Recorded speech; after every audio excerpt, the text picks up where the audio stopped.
After Baki won the Japanese heavyweight championship belt, he was only 17 years old and still went to school with books and pens like any other kid.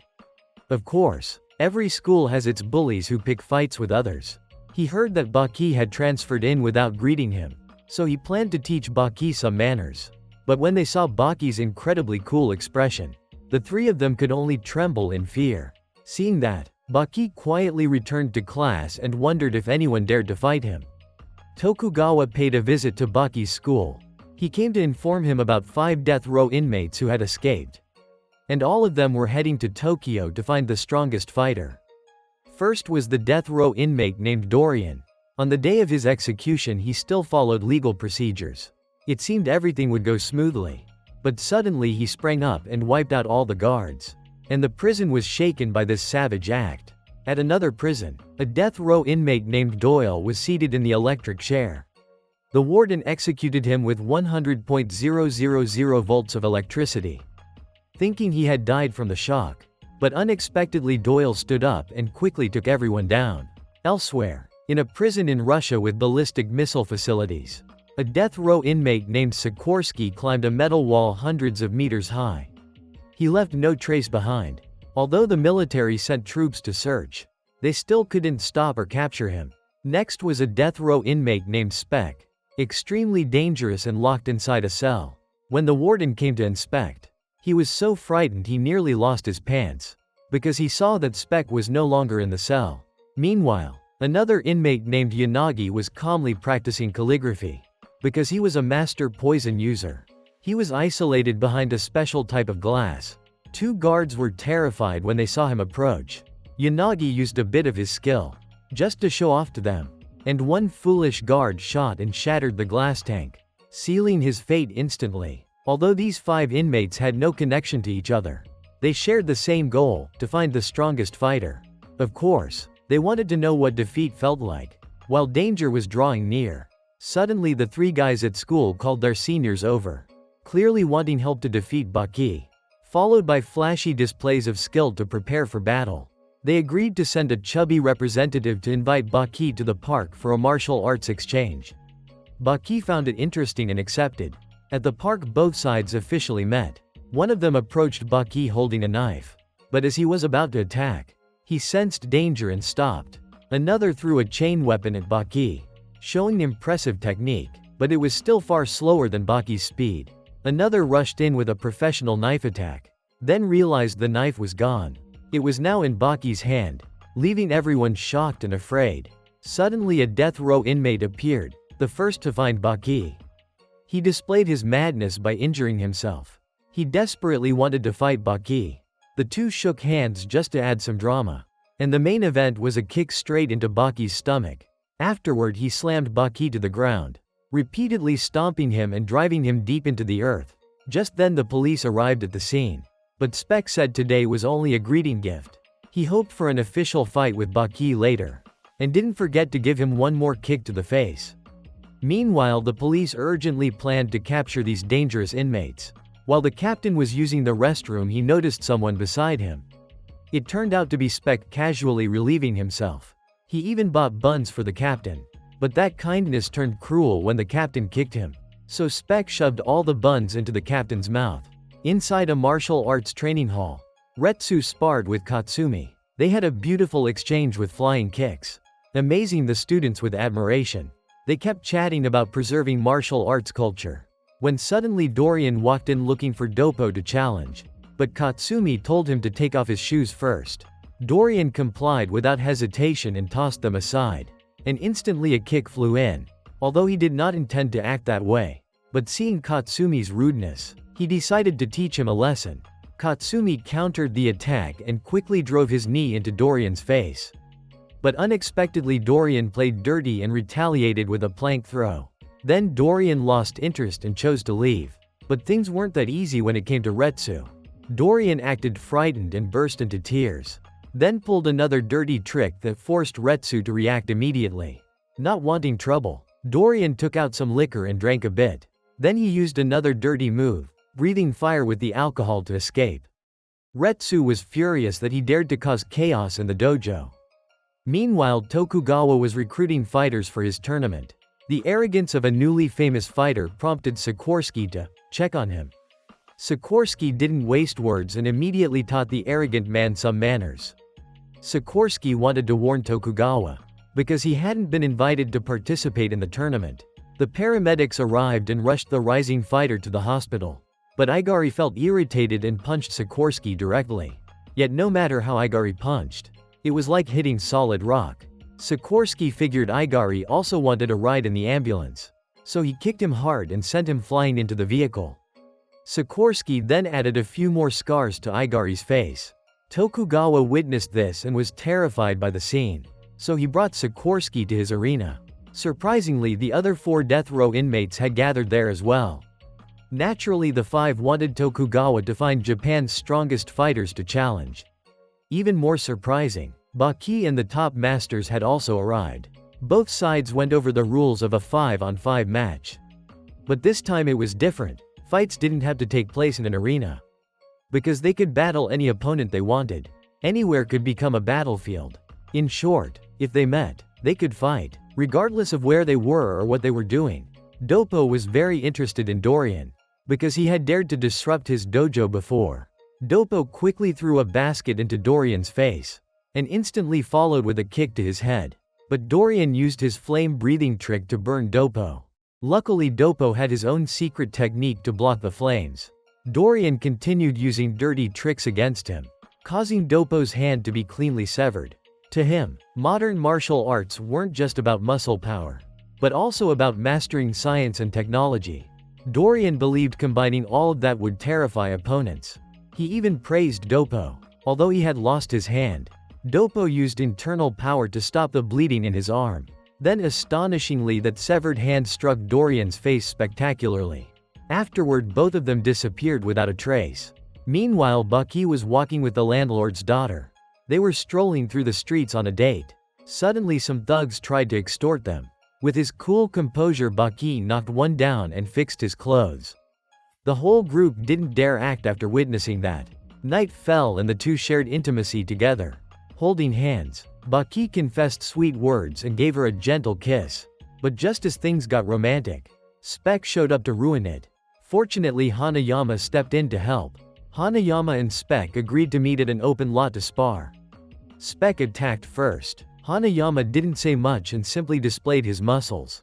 Across his back was a tattoo passed down through generations. Spec rushed forward, punching him, followed by combos using his shoes. He managed to push Hanayama into a lamppost, then slammed a bench at him as well. But Hanayama remained unharmed and never fell. Spec found Hanayama's stance amusing and imitated it, continuing to mock him. Then Spec charged again, throwing hundreds of punches in a flurry. Hanayama could only defend himself without a chance to counter. He was cornered as the attacks grew faster and faster, to the point they were impossible to count. Hanayama seized an opening and delivered a knockout punch. That single blow left his opponent trembling and unable to stand. Hanayama used his Cannon Guardian technique, striking Spec with a punch that nearly killed him on the spot. But things were not that simple. Hanayama kept raining down punches like thunder. Yet Spec never lacked dirty tricks. He quickly shoved bullets into Hanayama's mouth, and then they exploded. Astonishingly, Hanayama was still alive. Although badly injured, he still punched Spec into a utility pole. Afterward, he brought him to the police station to turn him in. The police chief thanked Hanayama greatly, and ordered officers to drive him home. But the driver pressed the gas and the car wouldn't move, because Spec was holding the vehicle and tossed it aside. As Hanayama climbed out, Spec ambushed him with an iron bar. Even though he tried to retreat, Spec seized the chance for a life-or-death fight. Using any dirty method, he attempted a finishing blow to Hanayama's mouth but failed. Then Hanayama's turn came. He unleashed a crushing punch at his opponent, forcing Spec to deploy a flash bomb. Afterward, Spec reversed the situation and choked him. Hanayama countered with a shifting strike that made Spec scream. But Spec stabbed at his head with his fingers. Meanwhile, Hanayama used all his strength to crush his throat and defeat him. Afterward, Spec was hospitalized for recovery. Yet his body withered like that of an 80-year-old man, causing doctors and scientists to study the condition. Meanwhile, Baki was heading home. Suddenly someone launched a sickle at him. And that person was Yanagi. His masterful chain sickle display even made Baki tremble. He unleashed lethal attacks meant to kill him. Seeing Baki was still inexperienced, Yanagi tossed him a sickle as a weapon, and the two continued their fight. Though old, Yanagi remained sharp, striking at high speed so Baki could only evade. Fortunately, Shibukawa arrived in time to help. He taunted Yanagi, driving him into rage. Yanagi attacked, but Shibukawa read him and defeated him instantly. Unable to bear the humiliation, Yanagi struck back and injured Shibukawa. Villains always seem to carry mysterious tricks. So Baki and Shibukawa teamed up against Yanagi, coordinating well to counter him. But Baki lacked experience and missed the chance to finish him. Finally, Yanagi unleashed his 5 poisons technique. His words about toxins put Baki into a hypnotic state. Yanagi stepped forward and slapped him across the face. The strike knocked Baki unconscious to the ground. Because Yanagi's poison had burned away the oxygen in his body, Shibukawa stood stunned, never having seen such a case. Then Yanagi demonstrated his poison technique further, creating a high-pressure compressed air force, capable of destroying objects within a limited range. When police arrived, he fled the scene, but not before kicking Baki to wake him up. Afterward, Tokugawa held an emergency meeting with the fighters, because the battles had become unbalanced, as champions were being defeated by unknown criminals. He urged everyone to use any means necessary to win, because if they kept fighting by arena rules, they would all die at the hands of those men. Hanayama grew angry at what he said. He was about to punch him but realized the man was old and wouldn't live much longer. So he let it go. Dorian brought a barrel of gasoline intending to gift it to everyone. But unfortunately, Katsumi also arrived. He quickly grabbed the lighter and kicked the fuel can toward him, striking Dorian down to the floor with a series of blows. Katsumi asked if he wanted to burn together with him. Dorian was frightened and didn't dare resist. And then he burst into flames before everyone's eyes. Retsu believed he couldn't possibly be defeated like that, so he charged forward to attack. Sure enough, Dorian was still very strong. Seeing this, Katsumi introduced a friend to join the fight. Kato stepped in immediately, punching Dorian until he screamed and brutally tearing off part of his ear. But Dorian seized the chance and bound both Katsumi and Kato with threads, intending to finish them both at once. Luckily, Doppo intervened in time to stop him. Doppo didn't want Dorian playing dirty tricks anymore. Dorian felt he had no escape left, so he vomited a grenade from his mouth. The room exploded instantly, and Dorian escaped to his hidden hideout. There he treated his wounds. But unexpectedly, Kato had followed him, and went down to confront him. Although Dorian had no interest in fighting Kato, he responded because Kato was so eager. He smashed liquor bottles on the floor, then coated his fists with glue and crushed glass, sticking shards onto them, completing his sharp spiked punch. He told Kato to come at him, but battle-hungry Kato feared nothing, throwing a barrel at him and narrowly dodging the counterattack, then rushing in to kick Dorian, yet causing no injury at all. Dorian returned with painfully brutal blows. Thinking Kato too weak, he simply stood there blocking attacks, then exploited openings with underhanded strikes, while humming songs, combining them with attacks that dropped Kato in agony. Kato grabbed bottles and smashed them, then leapt up and shattered the rest over Dorian's head, attacking relentlessly without hesitation, thrilled that he could take initiative against him, unleashing mysterious techniques that exhilarated him. But in truth, Kato had only been dreaming. He had been trapped in Dorian's hypnosis. The dream elevated his emotions, while in reality Dorian delivered a finishing blow, and then ended Kato's life. At the dojo, Retsu was practicing Qigong. He prepared to punch a sandbag but sensed something wrong, splitting it open in two, discovering Kato inside barely alive. Afterward, the entire dojo gathered together to discuss the incident, informing students nationwide to hunt Dorian in revenge for Kato. After discovering Dorian dining at a restaurant, students escorted him to a park, where he received an enthusiastic welcome from everyone. Dorian repaid their hospitality by showing the driver the meaning of overwhelming strength. When he entered, he met the park manager, who let him enjoy childhood rides and games, and he delighted in playing them. But suddenly Sudo kicked away the chair he was sitting on, then charged forward with attacks to avenge Kato. He surprised Dorian because this opponent was no pushover. so he decided that escaping would be the best strategy. But Pseudo chased after him without realizing he was being deceived. The two ended up on a roller coaster car.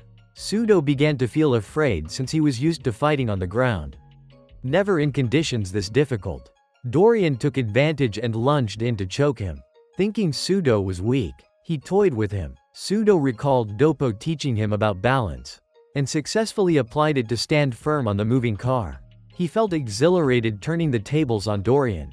But suddenly Dorian grabbed him and leapt off the train, plunging from high above to see who would hit the ground first. Naturally, Pseudo was badly injured, because Dorian cheated by hooking a thread onto a pole to soften his landing. Katsumi arrived along with Retsu and Doppo. Upon hearing what Dorian had done to their dojo, Katsumi volunteered to fight him. But Doppo claimed the match since he wanted revenge for his hand. Doppo stripped off his clothes, leaving only his legendary pants known as Tiger Slayer. He charged forward throwing warm-up punches at Dorian, also revealing a surprise. His hand had been successfully reattached. Earlier he had visited a trusted doctor, asking him to reconnect it. Even with limited medical tools, the surgery succeeded. Seeing this, Dorian prepared for battle, but Doppo rushed in and landed several powerful punches to his stomach. The two exchanged an impressive flurry of blows. Dorian was astonished by Doppo's karate, but claimed he could do the same, demonstrating some moves himself. Then exploited an opening with another dirty trick, yet it failed against a karate master like Doppo. Dorian switched to crying and begging, which intrigued Doppo. Unaware he had fallen under hypnosis, Doppo began performing beautiful karate strikes at empty air. Dorian declared the game over, deciding to end the match, but accidentally touched Doppo's hand, triggering an instant counterattack. Doppo delivered a devastating hook to his jaw, sending Dorian collapsing to the ground, followed by finishing blows that made him scream.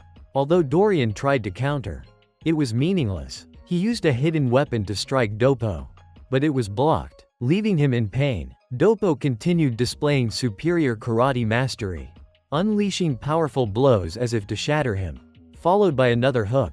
Dorian realized defeat was near, but Doppo wanted the final blow for Kato.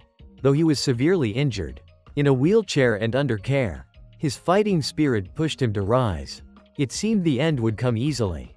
Yet Dorian pretended to cry pitifully, bringing everything to a halt. Afterward, doctors found an explosive chip hidden in his hand. That night he came to Doppo's home, launching a suicidal bombing ambush, knocking Doppo unconscious. Dorian sang triumphantly of his victory. On the way back he encountered Retsu. Retsu wasted no time and engaged him, delivering a crushing 1,000-pound punch that knocked him out instantly, then escorting him to the police station. But he was no longer normal. The blow had shaken his brain badly, reducing him mentally to a child who only wanted candy. Meanwhile, Baki's girlfriend was lost in intoxicated thoughts about him. Suddenly Sikorsky sneaked into her room. He covered her mouth and warned that if she resisted he would deal with her immediately. She tried to suppress her fear, because she loved Baki and had to stay calm. But Sikorsky still tried to harass her. Fortunately, Baki rushed in just in time to stop something terrible from happening. He punched Sikorsky to teach him some manners for touching his girlfriend. Baki was furious about this, grabbing him and throwing him outside for a one-on-one fight. But when Baki stepped out, Sikorsky had disappeared. When he went back in to check, his girlfriend was gone as well. The city police chief visited Oliva, asking for his help in capturing dangerous criminals running rampant. After walking a while, Oliva sensed the scent of an old acquaintance. He bid the chief farewell and promised to catch the criminals. Meanwhile, Baki's girlfriend had been kidnapped by Sikorsky to a high-rise hotel. But it wasn't his idea. Baki's father had ordered him to do it, wanting to provoke Baki's anger. Sikorsky sat with a monstrously powerful man, excitedly launching a kick at Yujiro. But the attack was blocked, and he was mocked for being weak. Oliva arrived wanting to toy with Sikorsky. At that moment, Baki burst in and saw his girlfriend unclothed, which drove him into a rage. He attacked with ferocious blows as if to finish his opponent. His final punch sent Sikorsky flying out of the building.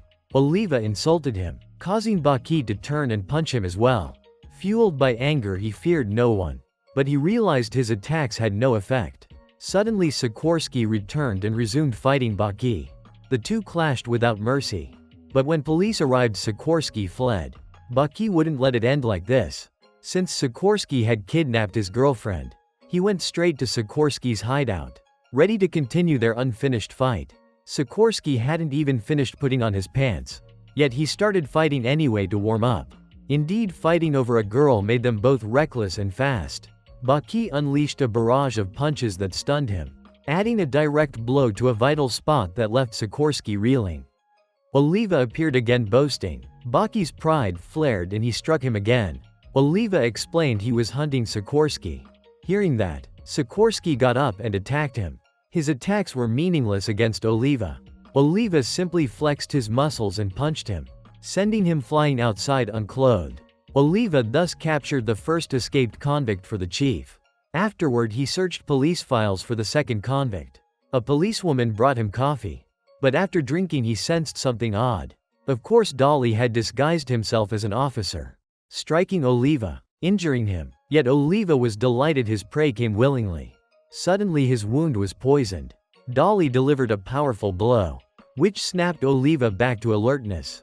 Then struck him again, this time knocking Oliva unconscious. But defeating him so easily was impossible.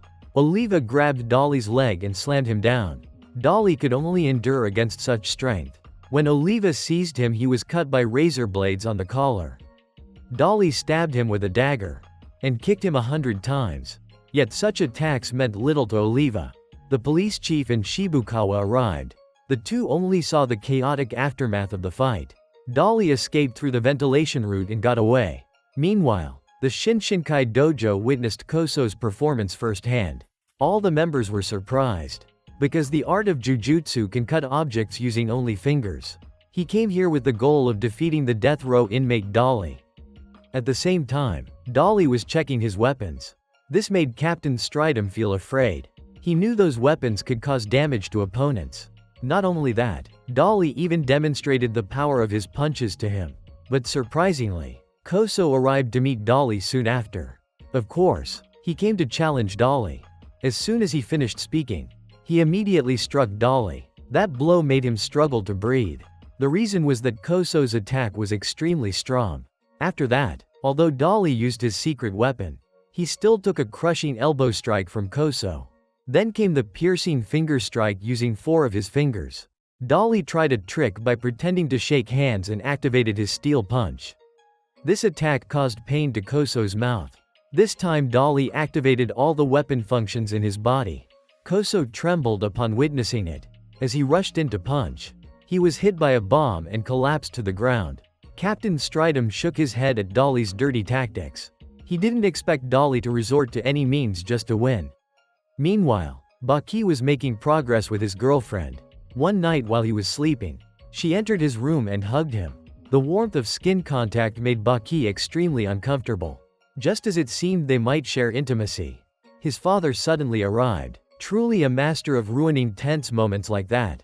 He even encouraged Baki to enjoy his girlfriend from morning to night. He bluntly said such things in front of his son's girlfriend. Hearing it made her feel frightened. Baki promised her they would meet again so he could learn some impressive skills. He assured he would make her very happy. Retsu and Dolly met at a bar. The two of them had a conversation about martial arts. But Retsu disliked that Dolly defeated opponents using dirty tricks. So they started punching each other right there in the bar. Afterwards, Retsu used Dolly's own techniques to show him how they felt. Dolly panicked when facing such a cool opponent. Retsu then threw a series of flying knives at Dolly. Dolly took all the knives and couldn't dodge any. So he had no choice but to run away immediately. But there was no escaping from Retsu. Although Dolly tried to fight back with dirty tactics, it seemed he had no chance against Retsu. Retsu drew a blade and performed a masterful sword display, causing Dolly to scream in pain. Dolly took 2 hits and tried to run again. Realizing he couldn't escape, Dolly used a smoke bomb to distract his opponent. Then he successfully stabbed Retsu in the back of the neck. Retsu immediately got angry and rushed forward with hundreds of punches. Dolly was ready to taste defeat. Retsu didn't stop there and pulled out his staff to release the remaining knives. He continued finishing Dolly for his foul play. He delivered several hundred more strikes as punishment for fighting dirty. Retsu prepared to deliver a finishing blow. Suddenly Jack appeared and injected Retsu with a sedative. Afterwards Jack told Dolly to go recover, because his opponent now was Jack himself. Jack is Baki's half-brother. To obtain his current absolute strength, Jack used many stimulants. He shares Baki's goal of becoming the strongest. Dolly left following Jack's words. But then thieves tried to pickpocket Retsu. So he taught them a lesson. Next, even a dog wouldn't leave Retsu alone. So Dolly decided to stay overnight to watch over him. In the morning Retsu was surprised Dolly had guarded him all night. Then Retsu quickly took him to the Shinshinkai dojo for treatment. He overcame many obstacles to arrive there as soon as possible. Finally, Dolly's life was saved, and afterward, Retsu prepared a lavish meal to help him recover his strength. But the next day Dolly returned to the dojo. His purpose was to thank everyone for saving him. To repay that kindness, he put on protective gear. Then he scattered explosive chemicals around the dojo. He lit them and blew up the dojo. That's what people call biting the hand that feeds you. But unfortunately for him, he ran into Doppo on the way. Doppo couldn't believe he dared destroy his dojo. He declared that today Dolly's life would end here. Doppo kept hurling insults that drove Dolly furious. Unable to hold back, Dolly attacked first. Unexpectedly, Doppo countered and told him to follow him to an open field for a one-on-one fight.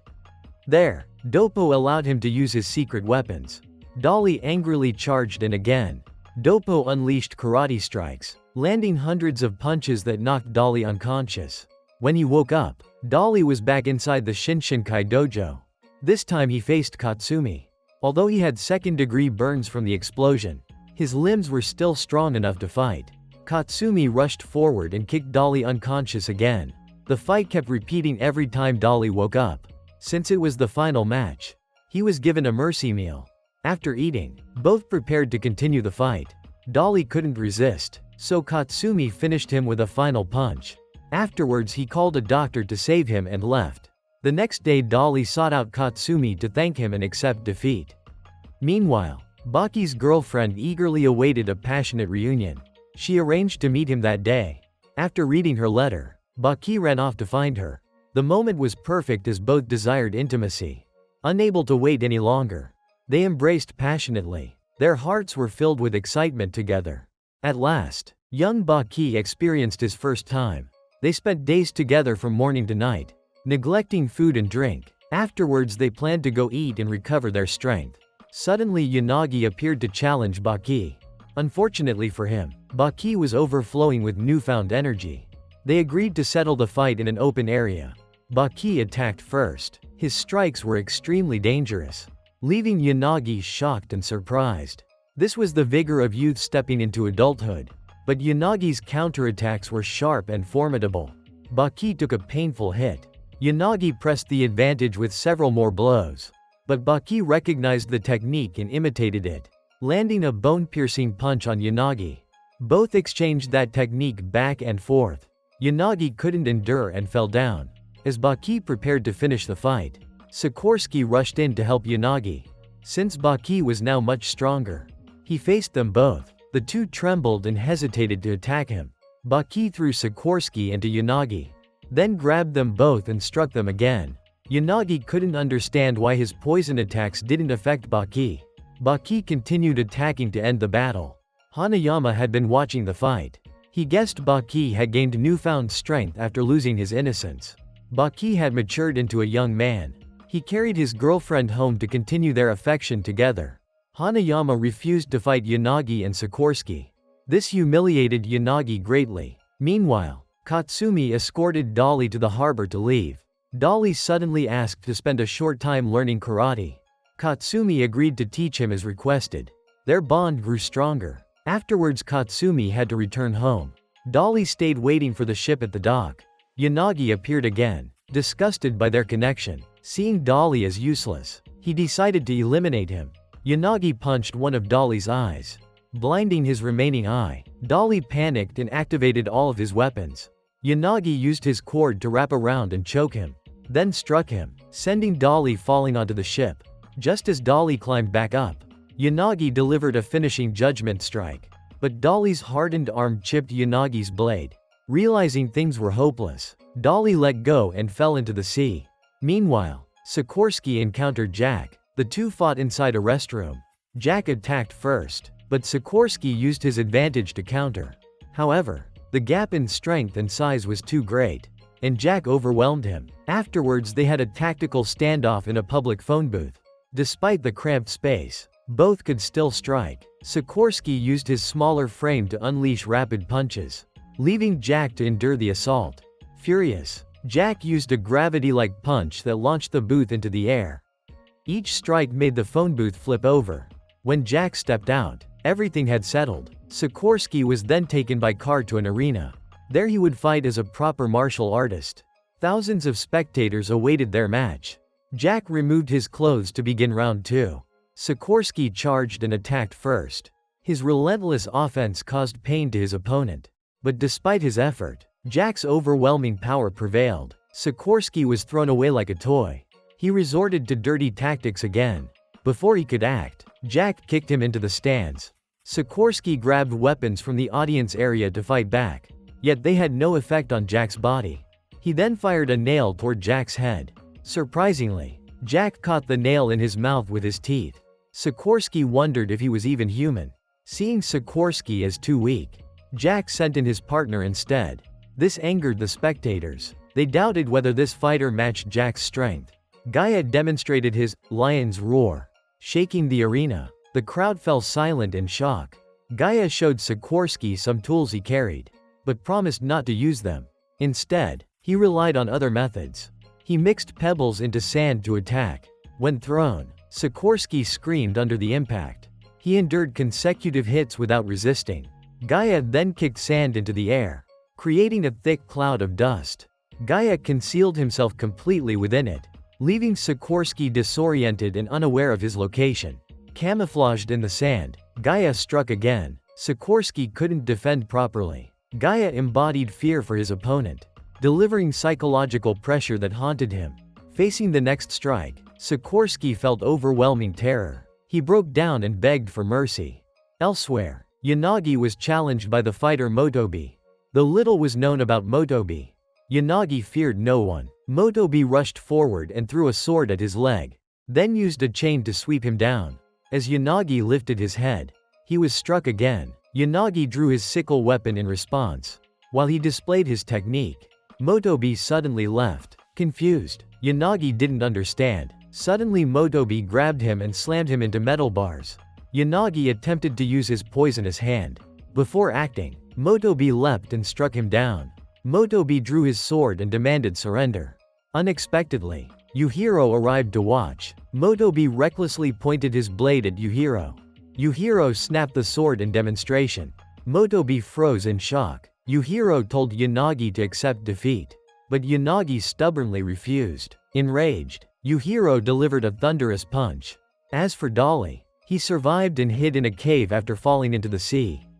But he could no longer see anything. Oliva may have already found him. Dolly remained very resilient, daring to fight him despite being unable to see.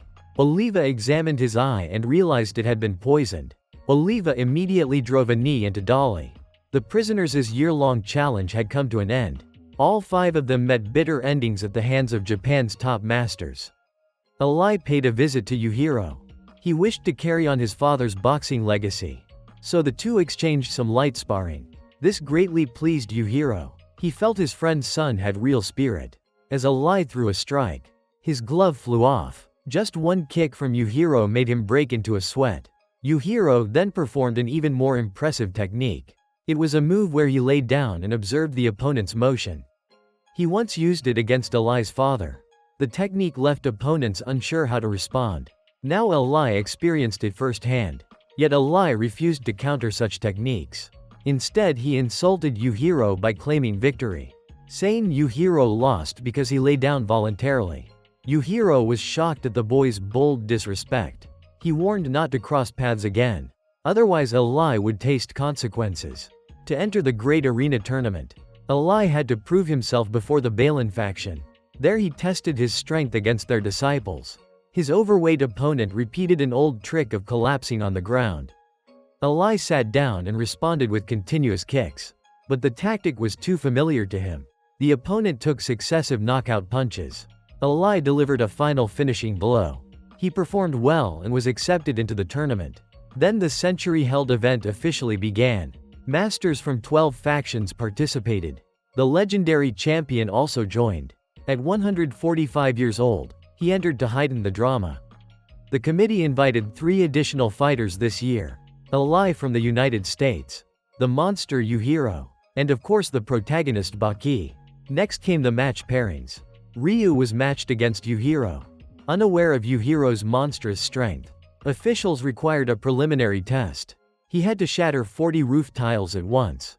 Yujiro laughed, calling it child's play. The match then began. Ryu boasted about his refinement and skill. He attacked Yujiro with a piercing finger strike.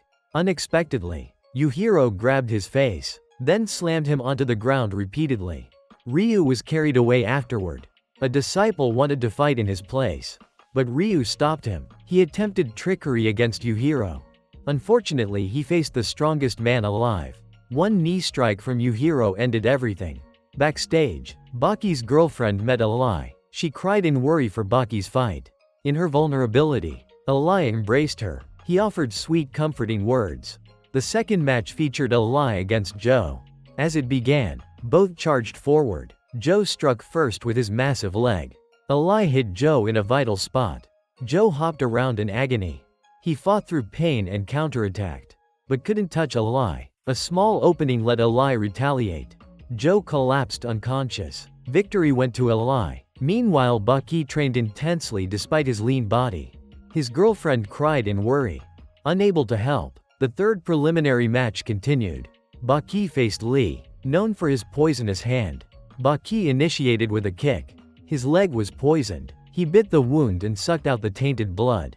Lee extended a hand in greeting. They clasped hands. Baki was poisoned again, but Lee was slapped and knocked away. Lee once again pretended friendliness. Baki took blows all over his body. The poison spread throughout him. When he rushed forward, he collapsed as the toxin took effect. His girlfriend could only cry and plead beside him. Those tears somehow helped him. They allowed Baki to purge the poison from his body. This surprised many spectators. Lee attacked again, but his strikes were now useless against Baki. They entered a serious duel. Baki regained control of the fight. His punches rained down on Lee. Lee stood frozen and lost. After winning, Baki thanked his girlfriend. He promised to spend more time with her after the tournament. Retsu prepared delicious food for Baki. It was meant to restore his strength after the deadly match. Baki appreciated it and ate ravenously. The feast left him stuffed. Retsu filled a bucket with water and natural sugar. He stirred it and told Baki to drink it all. After drinking, Baki felt his body heating up. He was absorbing restorative energy. Meanwhile, Kaku criticized Yujiro. He pointed out flaws in Yuhiro's inability to control power. He lectured about the instincts of craving strength. The next match featured Kaku versus a Chinese master. People doubted what such an old man could do. After analysis from a young observer, the opponent attacked but missed. Suddenly Kaku pulled down his pants. One flick to a vital point knocked him unconscious. Reporters questioned Kaku afterward. He casually explained his strange technique. The Chinese fighter felt humiliated before thousands. Yujiro mocked him. He tried to respond. Yujiro knocked him down again. Meanwhile, Baki rested beside his girlfriend. He dreamed of her caring for him. He soon woke up refreshed. His muscles were restored. The next fight was Dorian versus Zoe. Zoe opened with a kick. He followed with rapid punches. But Dorian worried about his dropped candy. Zoe kept attacking regardless. Kaio fell and was stepped on. Victory went to Zoe. Oliva picked up the fallen candy. He put it in his mouth, then spat it out and gave it back to Dorian. The mixed essence revived him. Zoe rejected winning against an impaired opponent. He demanded a fair rematch. Oliva agreed to replace Dorian.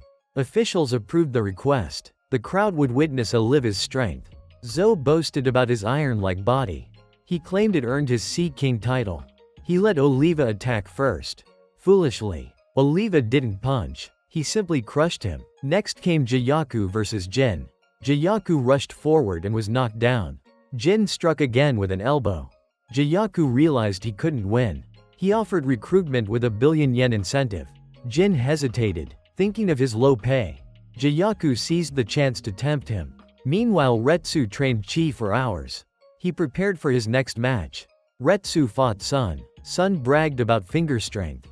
Hearing this, Retsu grabbed his hands. He defeated his opponent easily using only finger strength.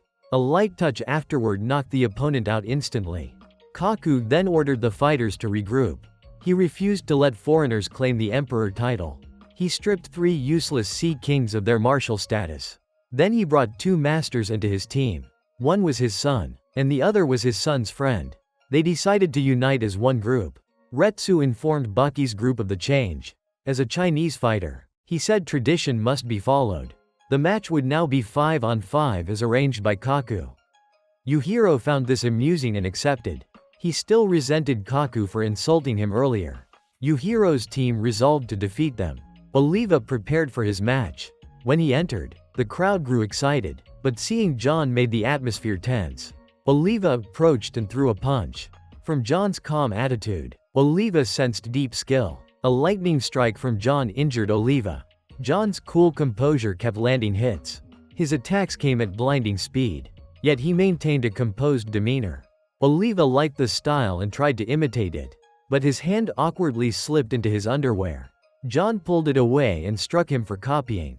He continued taunting his opponent.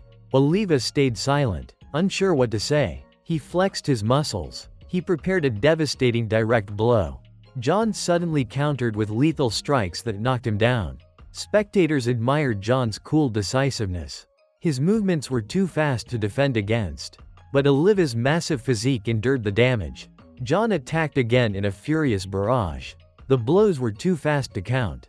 Oliva exploited an opening with a critical strike. The fight grew serious. John continued targeting weak points.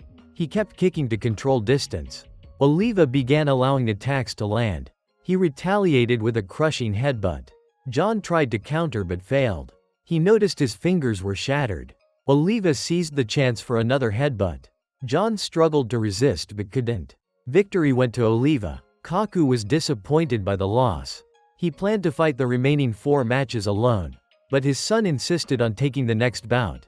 Seeing his determination, Kaku agreed. The next match was Shunsei vs Baki. The fight began immediately. Shunsei lunged at Baki like prey. Baki calmly counterpunched. The impact nearly rattled his brain. Baki followed with a powerful uppercut.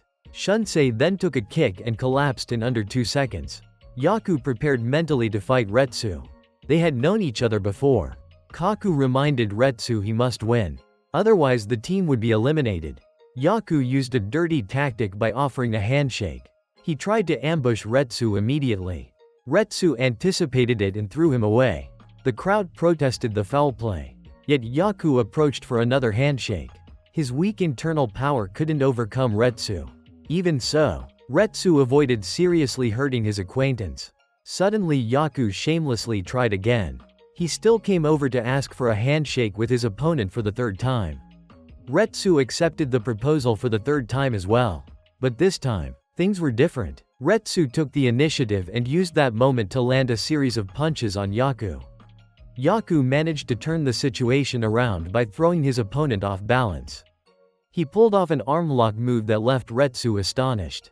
The spectators were furious and rushed down when they saw Yaku fighting dirty. Luckily, Retsu stopped them, even though his arm had been crippled. It didn't affect him. Retsu still delivered some beautiful attacks. This made Yaku startled by his ability. Yaku still refused to give up his dirty tactics. He seized the chance to lock Retsu's leg. But with his masterful martial arts footwork, Retsu threw him down instead. The audience burst out laughing when he lost his composure.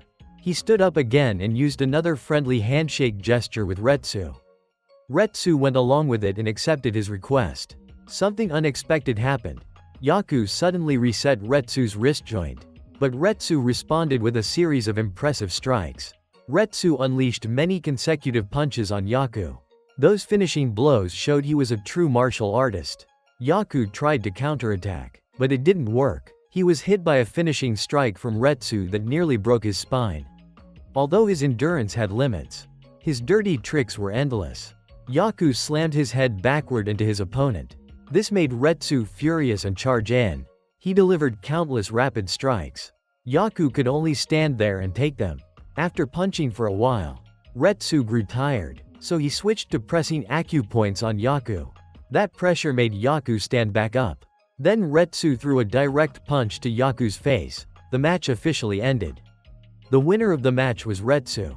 After Han's warm-up performance of juggling apples with fiery kicks, he stepped in to fight Alli. The match began with Alli striking first.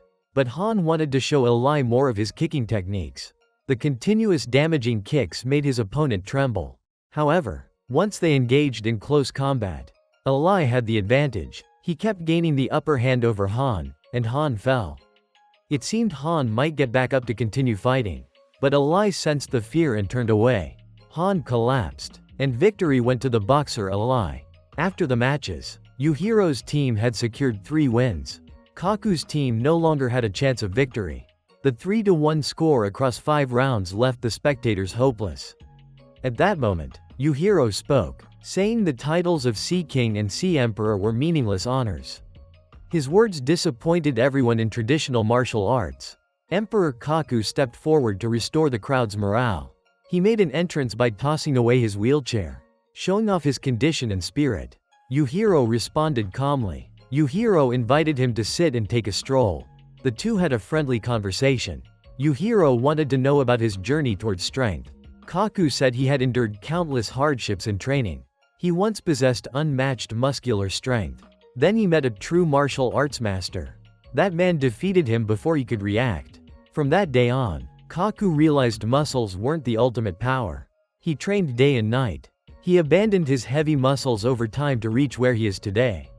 Hearing this made Yujiro irritated, so he crushed the wheelchair. A clash between 2 immense sources of power began. One side represented ultimate brutality, the other ultimate martial arts.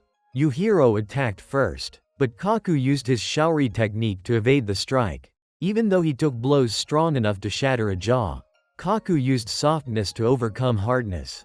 No matter how powerful the attacks were, he smoothly slipped past them all. But Yujiro figured out his opponent's pattern. Yujiro plucked a strand of his hair. And at that moment, he threw a straight punch at Kaku's face. It knocked Kaku backward, rolling across the arena floor. After that, Kaku offered praise to Yujiro. He asked Yujiro what it would be like to take a punch from a frail old man. That punch carried enough force to make Yujiro wary. It didn't stop there, as Kaku pressed Yujiro into a corner. He unleashed punches that demonstrated their power against the wall. Yujiro even took a few hits just to gauge the strength. Yujiro concluded that Kaku was still too weak. Because Yujiro himself had mastered the Shaori technique, Kaku's punches no longer affected him at all. Yujiro only wanted to show off his level, so he promised he wouldn't use it against Kaku. Instead, he would rely on pure muscle strength to defeat him. Yujiro rushed in and uppercut Kaku into the air. Heavy punches kept landing on Kaku's body. Kaku countered with a kick that forced Yujiro back. But such weak strikes meant nothing to Yujiro. After all, Yujiro was known as a monster. Kaku was bouncing like a ball against the wall. The spectators realized he had lost the calm needed to use Shaori. Yujiro's blows left him dizzy. Kaku went wild and retaliated with basic techniques. Seeing that, Yujiro unleashed his power. Yujiro immediately punched Kaku a few times for getting cocky. Kaku was furious since no one had dared strike him like that before. So he charged recklessly with relentless attacks. Those strikes looked less like martial arts and more like raw instinct. Yujiro didn't even bother defending and let Kaku strike repeatedly. The fight ended when Yujiro used a devastating technique on Kaku's head, followed by a super punch that tore through the air into Kaku's face. But Kaku froze in place, and the medical team rushed in. They concluded that Kaku had died of old age. This drove Yujiro into rage since his opponent fell before he could finish. The doctors prepared to carry him away when Kaku suddenly sprang up. This shocked all the Chinese martial artists present. Kaku explained he had used his trump card. When prey knows it cannot defeat its opponent, it must protect its life by playing dead. That forces the opponent to stop and ends the hunt.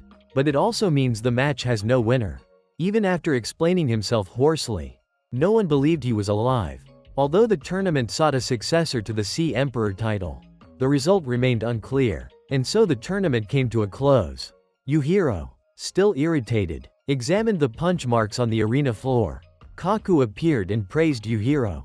Though he couldn't pass his title to another, he enjoyed facing a worthy opponent. After the tournament, Baki felt winning and losing no longer mattered. He returned to living a normal life. He ran into the forest where he first learned martial arts. Suddenly Yujiro appeared and issued him a challenge. But Baki refused. He was no longer interested in fighting at the moment. Baki only made an exception for his monstrous father. Yujiro, hearing this, made Alli bitter. He swore to find a way to make Baki fight him. Alli called Baki's girlfriend out to a cafe. He told her he wanted to fight Baki. He gave seemingly reasonable reasons. First, Baki was someone she loved. Second, Alli wanted to become her boyfriend. And even more boldly, he wanted to marry her. She was shocked hearing that. Alli continued speaking sweetly to her. He vowed to love her for the rest of his life. Although she tried to refuse, the overwhelming words left her suffocated. Alli sealed the moment by kissing her cheek and leaving. That evening, Alli challenged Shibukawa. He hoped to learn new skills. Shibukawa attacked first. He completely toyed with Alli. But that was only Alli's warm-up. He punched the old man in the face. But out of respect he held back some of his strength. If he had struck seriously, it would have carried this much power. Shibukawa collapsed on the spot from that blow. Afterward, Alli went on to challenge Orochi. Seeing him reminded Orochi of Alli's father years ago. The two began a friendly match. Orochi was surprised that Alli's punches were just like his father's, though refined with his own personal style. Orochi charged forward but was struck again. His taunting words only sharpened Alli's focus. Orochi changed his strategy. He confidently allowed Alli to attack him. Then he began countering the blows. This made Alli uneasy at Orochi's intimidating presence. Orochi shifted tactics once more. Now the fight truly began. When Alli lunged in, Orochi neutralized the punch. He counterattacked, but Alli moved so fast he landed a strike precise to the millimeter. That blow reminded Orochi of Yujiro. And just like that, Orochi lay motionless. After the incident with Alli, Baki's girlfriend seemed charmed by him. She vaguely told Baki about it to test him. But Baki paid little attention since he trusted her completely. The next day they met in a park to talk. She suddenly asked if Baki loved her. Baki answered by kissing her to show his love. Alli appeared and interrupted the moment. He declared he would continue pursuing Baki's girlfriend. Only then did Baki recall her words from the day before. He realized she might have feelings for Alli. So he allowed Alli to pursue her if he wished. Because he respected her decision. Alli accepted and planned to date her soon. Baki's girlfriend was shocked by this. Afterward, Alli went to see Jack. He wanted a friendly match. Unfortunately, he had to wait until Jack finished eating. The two exchanged taunts. Jack didn't keep him waiting long. They went down to the sewer area to spar. Alli warmed up his limbs. Jack removed his shirt, ready to fight. Jack attacked first, but Alli countered the blow. Jack unleashed rapid strikes. Alli couldn't defend in time. With Jack's massive physique, no matter how Alli resisted, Jack held the advantage. Alli had challenged a heavyweight opponent. Jack stomped him for his arrogance. Just when Jack thought it was over, Alli stood again. Jack rained down punches like thunder. Then came Jack's finishing blow. A few days later, Alli had an official date with Baki's girlfriend. She was shocked by his injuries. She urged him to give up his goal. But then Shibukawa arrived and borrowed Alli for a moment. They went to an open forest clearing. Shibukawa wanted a rematch, and the sparring match began again. This time things were completely different. Shibukawa read all of Alli's moves. He struck him mercilessly. The fight felt unfair as Shibukawa vented his frustration. He brutalized Alli until he was battered. The next day Alli went on another date. She called him foolish for challenging Japanese masters. Before she finished speaking, Orochi came to check on him. He led Alli to an open field to resume their unfinished fight. Despite his injuries, Alli accepted the challenge. Orochi was still upset about losing the other day, so he used today as a chance for revenge. The match began, and Alli's attacks no longer had any effect. He started to feel afraid. Although Alli tried hard to resist, Orochi's confident presence made him cry out. Orochi continuously held the upper hand. His heavy blows terrified his opponent. After toying with him for a while, Orochi stopped and left. The next day Alli went on another date in miserable condition. He still spoke many sweet words. But seeing him like that, Baki's girlfriend rejected him. Those words left him deeply saddened. Suddenly his father appeared. He challenged his son despite his condition. Years ago he had lost to Alli. After training hard to surpass himself, he wanted a friendly match today. Alli felt he couldn't refuse and accepted. Even badly injured, he charged forward. His father knocked him back with one hand. He even showed off his six-pack muscles. He continued attacking without mercy. Despite being father and son, the fight was intense. Eventually Alli collapsed. His father carried him to bed to rest. They talked together. Alli admitted he had learned much in Japan. He vowed never to give up his dream. Suddenly an old man proposed a match between him and Baki. Though seriously injured, Alli agreed immediately. Baki also accepted, because he was angry about Alli pursuing his girlfriend. Alli trained to prepare. Even while badly hurt, his father encouraged him to push beyond his limits, so he could recover and be ready. The day of the fight arrived. Alli left the hotel ready for the arena. The driver praised his courage. It was a no rules, no referee match. Aside from Baki's father Yujiro, Baki was considered the second strongest. The arena manager led Alli to his room. Suddenly he felt psychological pressure and fear. He trained to calm himself, then stepped out bravely. Yujiro suddenly dropped down to intimidate him. Baki told him not to interfere. He told him to go watch from above. Yujiro smashed a drum to hype the atmosphere. The fight began as Baki approached and dodged an attack. With one elbow strike, Baki knocked Alli unconscious. Baki stayed focused. Though Alli recovered mentally, he couldn't dodge Baki's blows. Baki grabbed and choked him tightly, punishing him for touching his girlfriend. Alli endured without resistance. His father arrived just in time to save him. Baki apologized for losing control, but blamed him for going after his girlfriend. He couldn't forgive that. Unable to fight Alli further, Baki challenged his father. Yujiro was delighted. The once weak boy now challenged him. Yujiro was ready to give him a legendary fight, but suddenly he lost interest and walked away. Seeing Baki's dominance, his girlfriend approached him. She wanted to reconcile, but things weren't so simple with Baki. He drove her away without saying another word. While walking down the street, she saw Yujiro crying miserably. Sharing similar feelings, they embraced and cried together. And what will happen to the two of them in the end? Onichan hopes you'll comment below so we can discuss it. An emergency press conference was held with Saman speaking. He was the only survivor to return from the battle.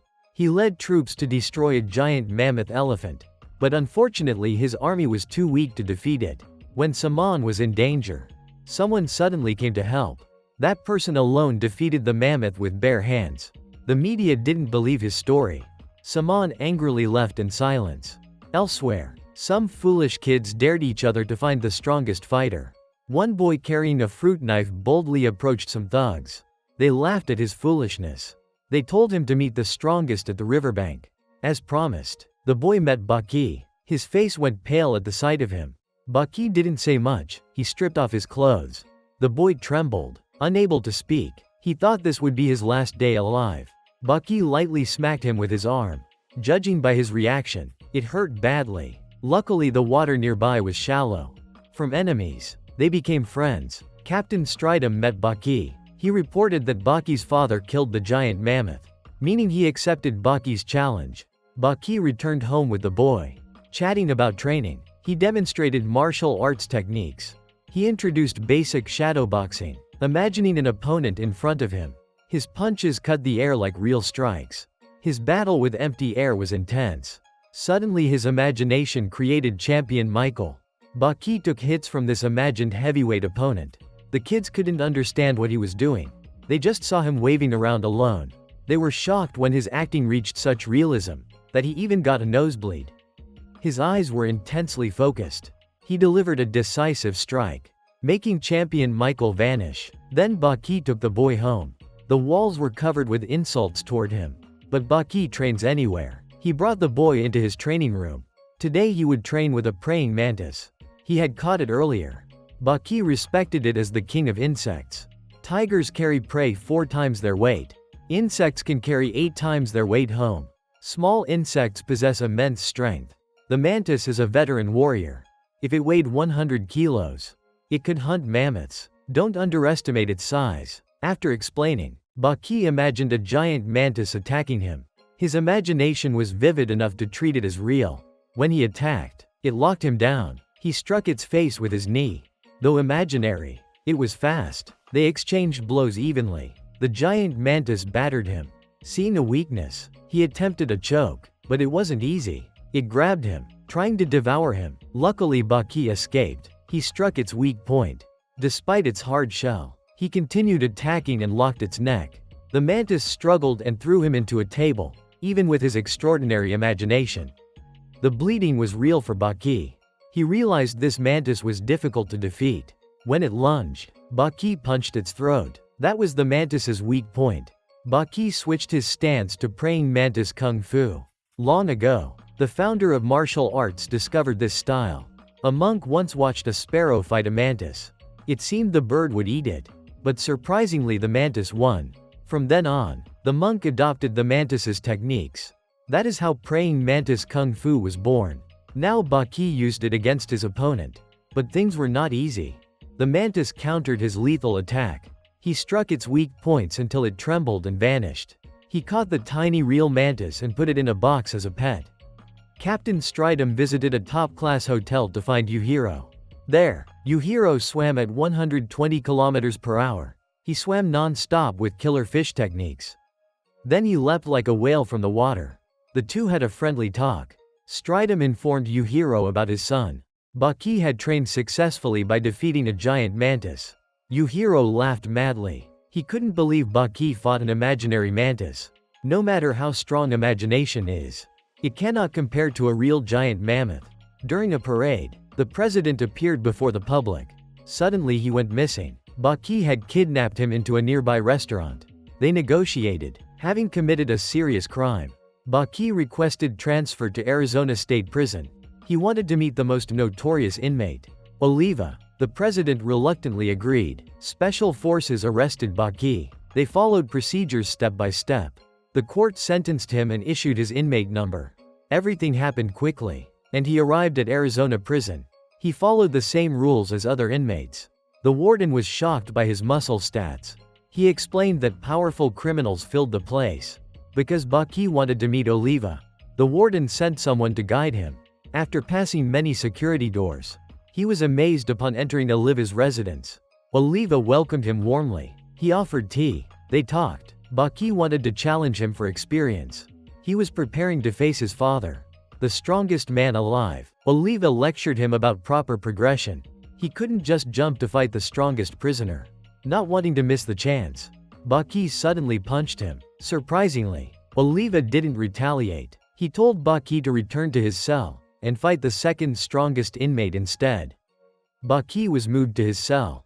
At first he thought he was alone, but it was full of dangerous figures.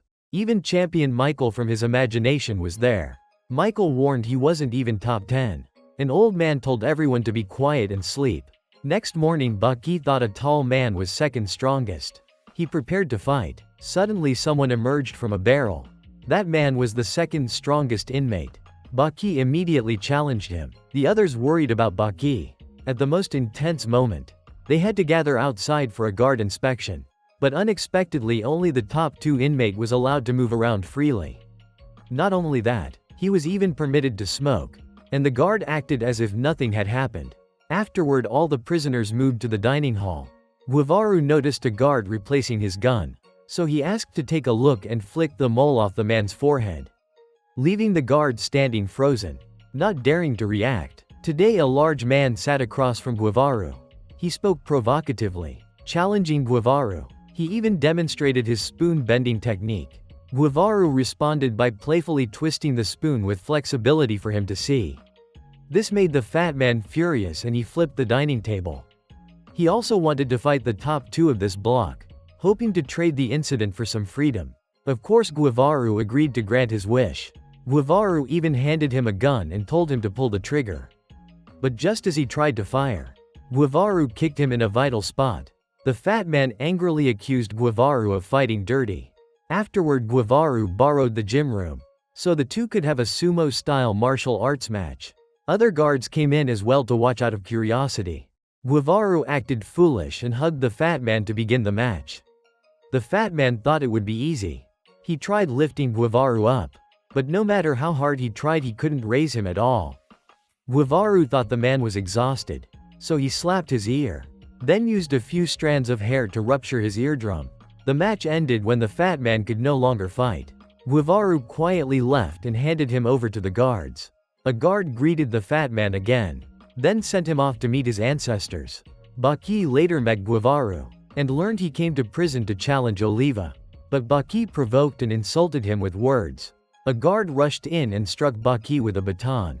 Baki playfully twirled the baton for them to see, and was locked in a cell with his fingers restrained.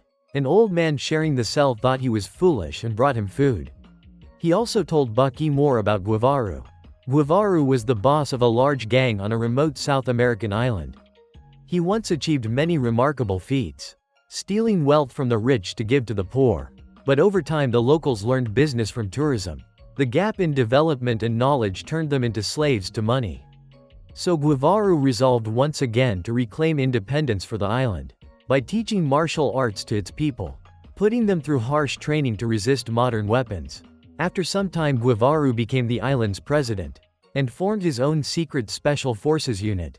Meanwhile, the US president wanted to wipe the island out, believing it harbored undesirable elements. So he made plans to eliminate it. Suddenly a spy threatened the president, warning that if he touched the island, he would be sent there to taste just how salty the sea was. To add drama, the spy showed a video of the president's family. Thus, Guevaru did unimaginable things to secure independence for his nation. Guevaru entered this prison only to defeat Oliva, and assert his country's standing. At that moment the warden stepped in. He warned the old man for breaking prison rules, saying punishment would depend on his attitude. Baki flipped the man's hat away, and verbally insulted him. This excited the warden, since no one had dared disrespect him before, giving him a reason to discipline Baki, to teach him manners. Just as he tried to attack, Baki kicked him straight in the face, sending him flying out the door.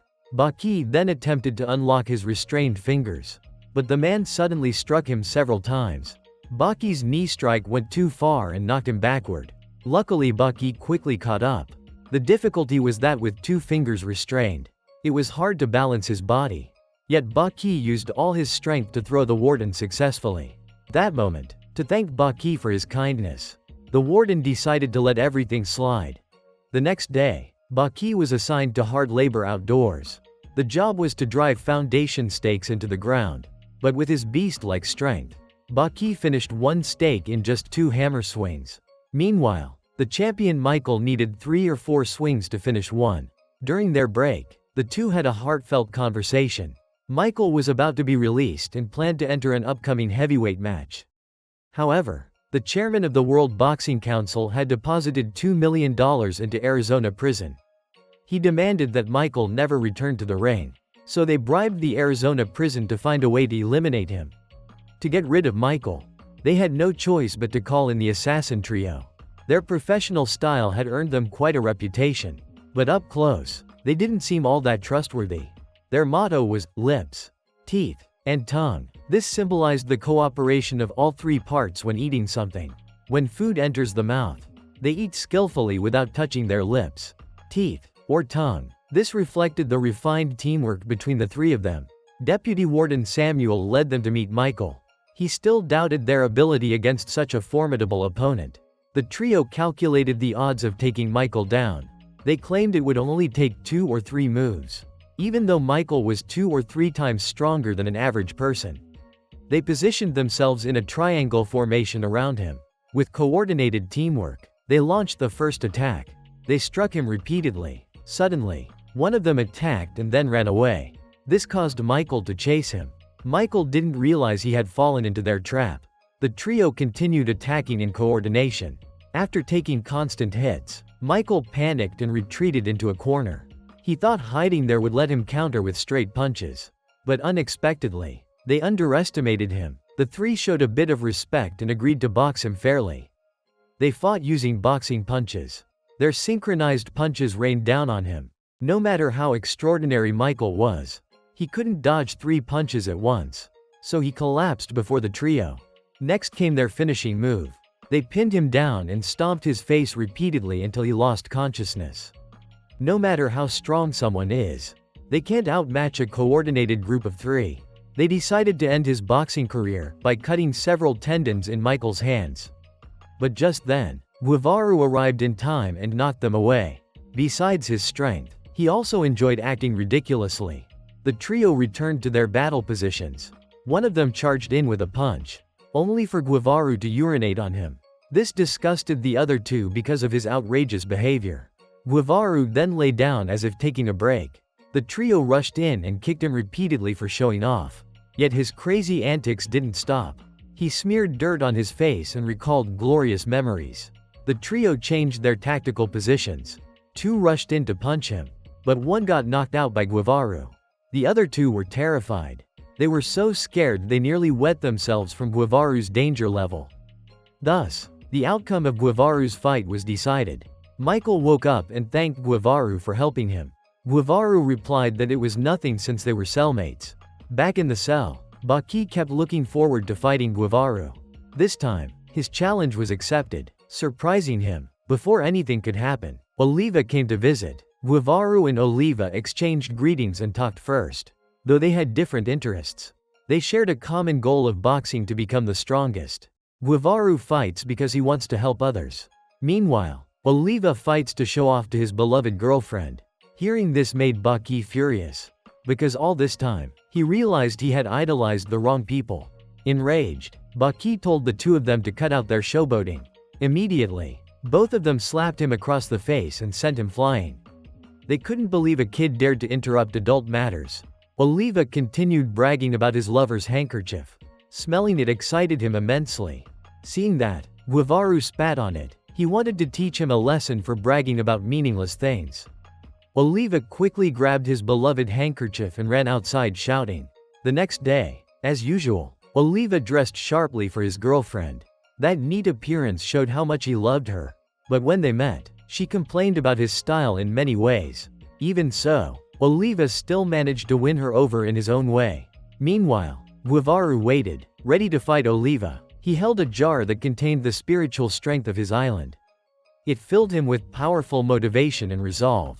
The time arrived, and the match began. All the prisoners gathered to witness this legendary fight. Everyone was excited in anticipation.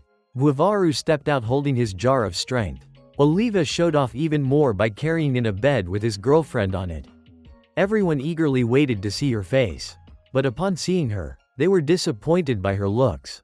They had expected extraordinary beauty. No one imagined she would be twice Oliva's size. He explained that everyone admired her greatly. Judging by their expressions, no one knew what there was to admire. Not wanting to lose face before his girlfriend, Oliva displayed his body transformation. Shocking everyone, Guevara opened his jar to draw inspiration. The crashing winds and ocean waves surged within him. Guevara proposed a gentleman's style of combat. Both opponents would grip opposite ends of a handkerchief, then punch each other until one let go. That person loses. Both sides agreed to the rules. They grabbed hold of the cloth. Guevara launched the first attack. Despite taking several direct punches, Oliva didn't let go. Guevara realized punches alone wouldn't defeat him, so he planned to knock him unconscious and make him loosen his grip. Suddenly, Oliva pretended to fall backward and pulled the cloth. Guevara had to grab it with both hands. He was moments away from losing. Oliva mocked him for being weak. He even held the cloth with just 2 pinky fingers to humiliate him. This angered Guevara, prompting him to fight dirty. He twisted a few beard hairs and flicked them into Oliva's eyes. Then he rushed forward and hurled Oliva into the air. Yet Oliva was unharmed. Guevara attacked again while he was distracted. He made Oliva stagger, but Oliva still didn't release the cloth. Oliva taunted him politely. Guevara kept gripping tightly, while Oliva held it loosely without effort. The more Oliva talked, the more Guevara attacked. Oliva ended it by gently grabbing his head and slamming him down. As the battle intensified, Baki suddenly hugged Oliva's girlfriend and fell asleep. This enraged Oliva so much he let go of the cloth. His girlfriend then criticized him as well. Guevara seized the chance to deliver powerful kicks. He struck Oliva's eardrum again with a trick attack. Twisting some hairs, he tried to cut Oliva's eardrum. But things weren't easy against the prison's top fighter. Oliva slapped him so hard he flew hundreds of meters into a wall.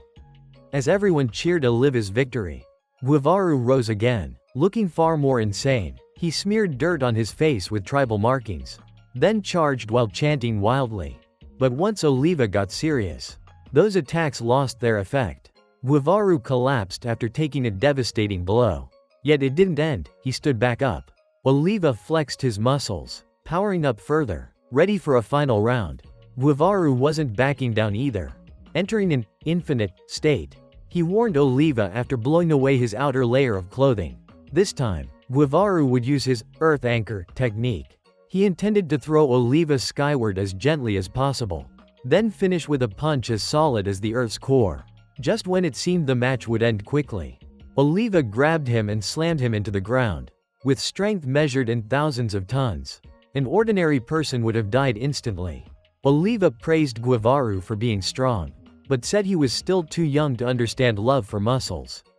He bragged about the size of his muscles to Baki. If he didn't restrain them, he claimed they would explode and send him to heaven. Baki told him to stop bragging. Baki brought up his father, known as the King of Monsters. So Oliva decided to teach Baki a lesson for not knowing how to respect adults in conversation. Fortunately, Baki had enough skill to withstand it. After beating Baki, Oliva took his lover inside to satisfy himself. Everything settled down when guards checked the cell and found Guevara gone.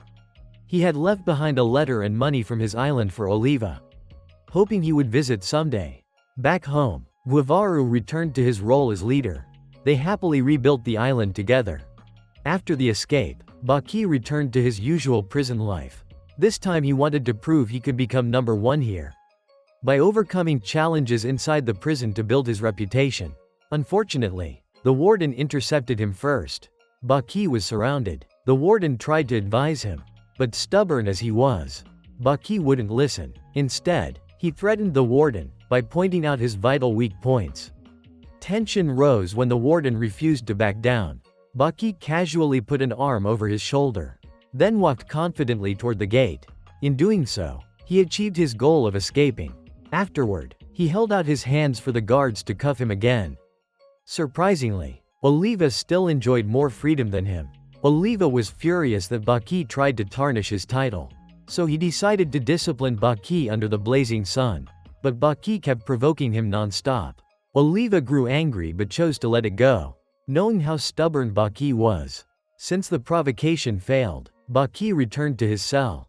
Feeling humiliated, Oliva threw a card to vent his anger. Then he visited Baki's solitary confinement cell. He talked about the gap between their levels. Oliva told Baki to give up the illusion of fighting him. He believed Baki had no chance of winning. To prove it, he urinated on Baki's head. This was meant to show the clear difference in rank. But Baki vowed to make Oliva kneel and apologize. Those words unsettled Oliva. Even while enjoying fine food and wine, he couldn't taste anything properly. The warden later spoke with Oliva about Baki walking out the front gate. It caused prisoners to stop obeying rules. He asked Oliva to discipline Baki. Oliva agreed to the match. He planned to invite the president and TV stations to watch live, aiming to sell broadcast rights and profit for Arizona prison. Oliva visited Baki to announce the challenge would happen in 2 weeks. But Baki refused to wait. He wanted to fight immediately. He was confident he could defeat Oliva. As he charged, Oliva slapped him through a wall. Oliva accepted and began the fight on the spot. Baki used joint manipulation techniques. Extending his hands forward, he stopped blood flow to his fingers to slip free from restraints. Now the fight was fair. Baki struck first but was caught by Oliva. Oliva pulled him with full force into a wall. And didn't stop there. He grabbed him and swung him around effortlessly. At this moment, Baki was like a toy in Oliva's hands. Then Oliva unleashed a finishing headbutt that crashed through dozens of rooms. With that massive build, he overwhelmed Baki until he could barely breathe. Baki took a devastating punch and was sent flying outside. Even though he tried to counterattack, it only managed to tickle Oliva. Oliva hurled Baki straight down to the ground. Baki could only lie there gasping for air. He reflected on the gap in strength between them. The feeling reminded him of fighting his father long ago. It excited him so much he felt like melting and filling the space around him. In an instant, that sensation made him spring back up. Oliva complained that he had stayed down too long, wasting the time he had spent waiting. He flexed his muscles even harder to prepare. But suddenly, Oliva stumbled and collapsed. Prison cameras captured the moment. Baki had struck at a speed too fast for the eye to follow, knocking Oliva unconscious for 5 seconds. Oliva was thrilled, saying Baki resembled his father. Oliva suddenly curled his body inward. But could Baki break through this perfect defense? Baki tried a few kicks to test it, only to have the force rebound back at him. He threw a direct punch next. But Oliva's muscles were as hard as steel. Oliva grabbed his arm and swallowed Baki like a predator. This move involved embracing the opponent and crushing them tightly. It looked like a python devouring its prey. Only when the victim ran out of strength would he release them. Oliva told Baki to quit and apologize. Baki was too arrogant to realize prison had no rules, where fighters could use dirty tactics freely. Baki replied that the match was life or surrender, nothing else. Oliva rushed forward and stomped him for his insolence. He even used a monstrous biting attack. But Baki had already figured out how to counter it. Oliva slapped him for his non-stop mouth. He insisted Baki would pay for it. Baki told him to stop using cheap tricks and box like real fighters. At that moment, champion Michael urged him to stop, reminding him Oliva was an undefeated heavyweight boxer. Fighting him would be suicide. But that only excited Baki more. The two charged and exchanged punches at lightning speed. Heavy blows smashed into both their faces. It was truly an evenly matched fight. Even the vultures seemed to pause to watch. Baki's goal was to defeat Oliva at all costs. He used strength and technique head-on. He forced Oliva back toward a wall. Oliva couldn't believe such a small kid could push him backward. They continued trading lethal blows. Baki landed a finishing punch that blasted Oliva through a wall. Victory felt like seeing the sunlight. Baki was overjoyed. When he returned inside, he saw Oliva lying motionless. He feared he had killed him. But Oliva survived and saw his beloved girlfriend. Afraid he might die, she made him carry her upstairs. Oliva then gathered everyone to make an announcement. He admitted he lost to Baki, meaning he was no longer number 1 in the prison. However, he refused to accept it, and ordered the warden to expel Baki. Thus Oliva retained his number 1 position. Meanwhile, Yujiro and Captain Stridum heard of Baki's victory. And so the father-son clash was drawing near. The next day, Captain Stridum arrived at Baki's small home. He told Baki that someone was threatening Yujiro's title. An American newspaper had widely reported the discovery of a new being. A mysterious prehistoric human found in a salt mine. With a muscular physique, he resembled a wild beast hunter. The mining crew quickly transported him to a research facility. Scientists were extremely concerned, seeing this as a turning point in human history. Because the man lying there originated from the Jurassic era. His intact body after millions of years was thanks to salt rock samples that preserved objects perfectly, allowing frozen organisms to potentially revive. So he might awaken at any moment. Professor Payne assigned Alien to guard the specimen. As the prehistoric human became part of his revival project, electric pulses were attached to the body while it was immersed in a special solution to promote cellular regeneration. Alien took the job lightly, showing no respect for the specimen, casually eating while reading a sexy magazine. Suddenly he realized something he had overlooked. The prehistoric dinosaur had been thawed successfully, meaning he could taste its meat first. He quickly took a piece to eat. Its fragrance spread throughout the room. The scent filled the entire lab. He enjoyed it thoroughly, admitting it tasted great at first bite. But after chewing repeatedly, he found nothing especially remarkable. Meanwhile, he didn't realize the prehistoric human had awakened. The being was confused by his surroundings, since everything differed from the Jurassic era. Yet nothing caught his interest. Because the smell of dinosaur meat dominated his senses, he soon encountered Alien, terrifying him completely. The creature was 3 times his size. Alien instinctively drew a knife. But the being only took the meat to eat. Such a small portion barely filled his teeth gaps. So he sniffed around searching for the dinosaur. Alien refused to let it go, threatening him with a gun. The creature sensed danger and warned him. But Alien fired in panic. The bullets did nothing against his steel-like skin, angering him enough to toss them back. Alien trembled and wet himself. The prehistoric human attacked again, forcing Alien to fire his remaining rounds. Naturally, nothing stopped him. He grabbed Alien and shook him like a toy, roaring angrily for the dinosaur's location. Alien couldn't understand his signals, so the creature hurled him into a wall. Dazed, Alien staggered mindlessly, leading him to the dinosaur chamber and sealing the door. He immediately called the police for backup. Everyone knew the prehistoric human was dangerous. Professor Payne believed police forces were insufficient, and ordered the captain to summon the military. He understood the creature's terrifying power. The professor named him Pickle. No sooner had he spoken than Pickle smashed through the wall. He rampaged violently against the police. In under a minute, they were all defeated. The military quickly deployed forces. They brought newly invented weapons never tested before, seeing this as an opportunity to try advanced technology.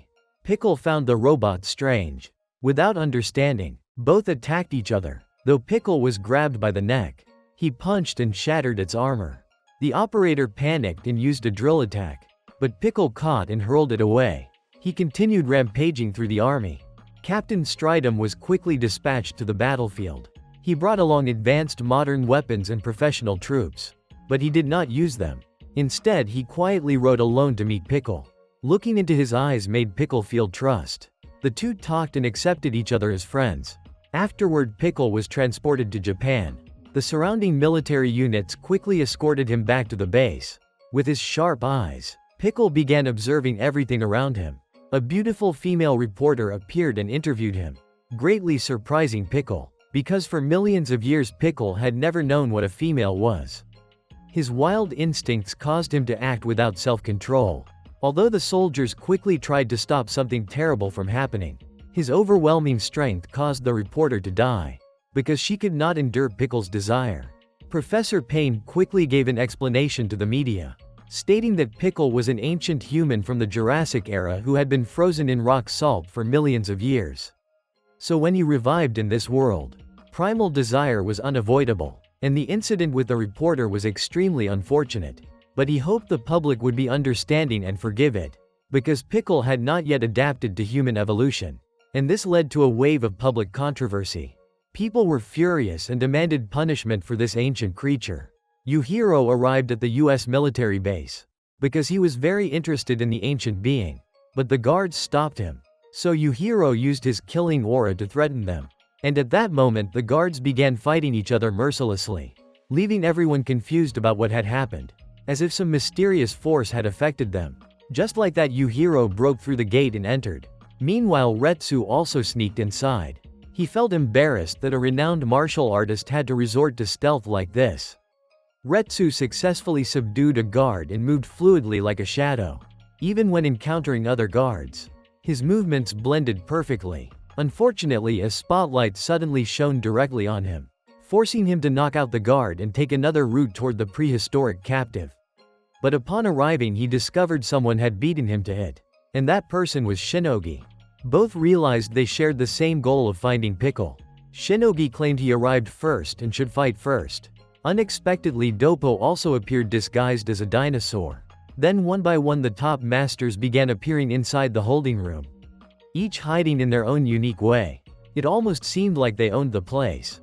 They were surprised to learn everyone had sneaked in with the same goal, causing unhealthy rivalry. So they decided to approach Pickle. Although they had been stomping around and talking loudly, Pickle slept soundly. Jack had to wake the monster up, angered that he dared sleep while masters had come to see him. Pickle stepped out with an enormous body, shocking everyone present. Having just woken from a long sleep, Pickle immediately relieved himself in front of the masters. But that was nothing when he sensed an extremely powerful killing aura. Of course it came from Yujiro. Katsumi spoke up in front of Yujiro, and Yujiro lectured him about the philosophy of strength, saying he was just showing off to gain recognition. which struck Katsumi right at his core. Katsumi angrily attacked Yujiro to regain his pride, but it proved weak and ineffective. If he couldn't even tie his bindings properly, how could he fight Yujiro? Yujiro threw the rope into Katsumi's face, telling him to go home and learn to tie his shoes tight before returning. Then Yujiro approached Pickle to greet him, but to make the meeting more impressive, he smashed through the reinforced glass with his face to enter, leaving the masters watching two planetary monsters interact. Although Pickle couldn't understand anything Yujiro said, Pickle could only sense that the human before him possessed strength like a Tyrannosaurus. The two exchanged a shocking friendly fist clash, as two savage monsters embodied by two sources of power faced each other. At that moment, the US military surrounded the entire holding room, ordering Yujiro to step outside. Commander Henry hurried over hoping he would stop this visit. Henry was under pressure from his superiors, so he asked Yujiro to leave, but in truth Henry was pleading with him, knowing they had no way to stop him. He hoped Yujiro would let it go so they wouldn't be put in a difficult position. Yujiro didn't want to trouble them either, so he requested that everyone else inside be arrested, and all the masters were escorted out together, shocked that Yujiro tipped off the military and got them all captured. Afterward, Pickle was transported to Tokugawa's arena. Pickle had not eaten or drunk anything for days, because modern food did not interest him. Pickle had one rule: he only ate the flesh of his opponents, because that created pride within a hunter's heart. Modern wild beasts fled the moment they saw Pickle, leaving the old men deeply worried. There was only one way left to stimulate Pickle's appetite. Professor Payne proposed testing a Siberian tiger against him, since it was an animal listed at a high endangered level. A fearless big cat that feared nothing. Arguably the strongest animal alive today. When Pickle saw it, he became extremely excited. He rushed forward and hugged it tightly, killing it instantly before it could react. And thus Pickle enjoyed fresh Siberian tiger meat as his prize. The incident was reported across the media. When Professor Payne used an endangered species to feed Pickle, public outrage erupted once again, believing the old professor had gone insane over a prehistoric human. Retsu learned of the news and quickly sought out Tokugawa. He offered himself to Pickle for a historic battle. With absolute confidence he believed he would win. And of course he would not be easily eaten. This would be a life-risking challenge. Although Professor Payne tried to stop them, Captain Stridham and Tokugawa were thrilled, ready to witness a battle between a kung fu master and a prehistoric monster. When Retsu stepped toward the arena, Pickle immediately stood up, thinking prey had delivered itself. Though he didn't understand Retsu's words, Pickle reacted to them nonetheless. Everyone guessed he was hungry. He slapped Retsu, flying straight into the arena wall.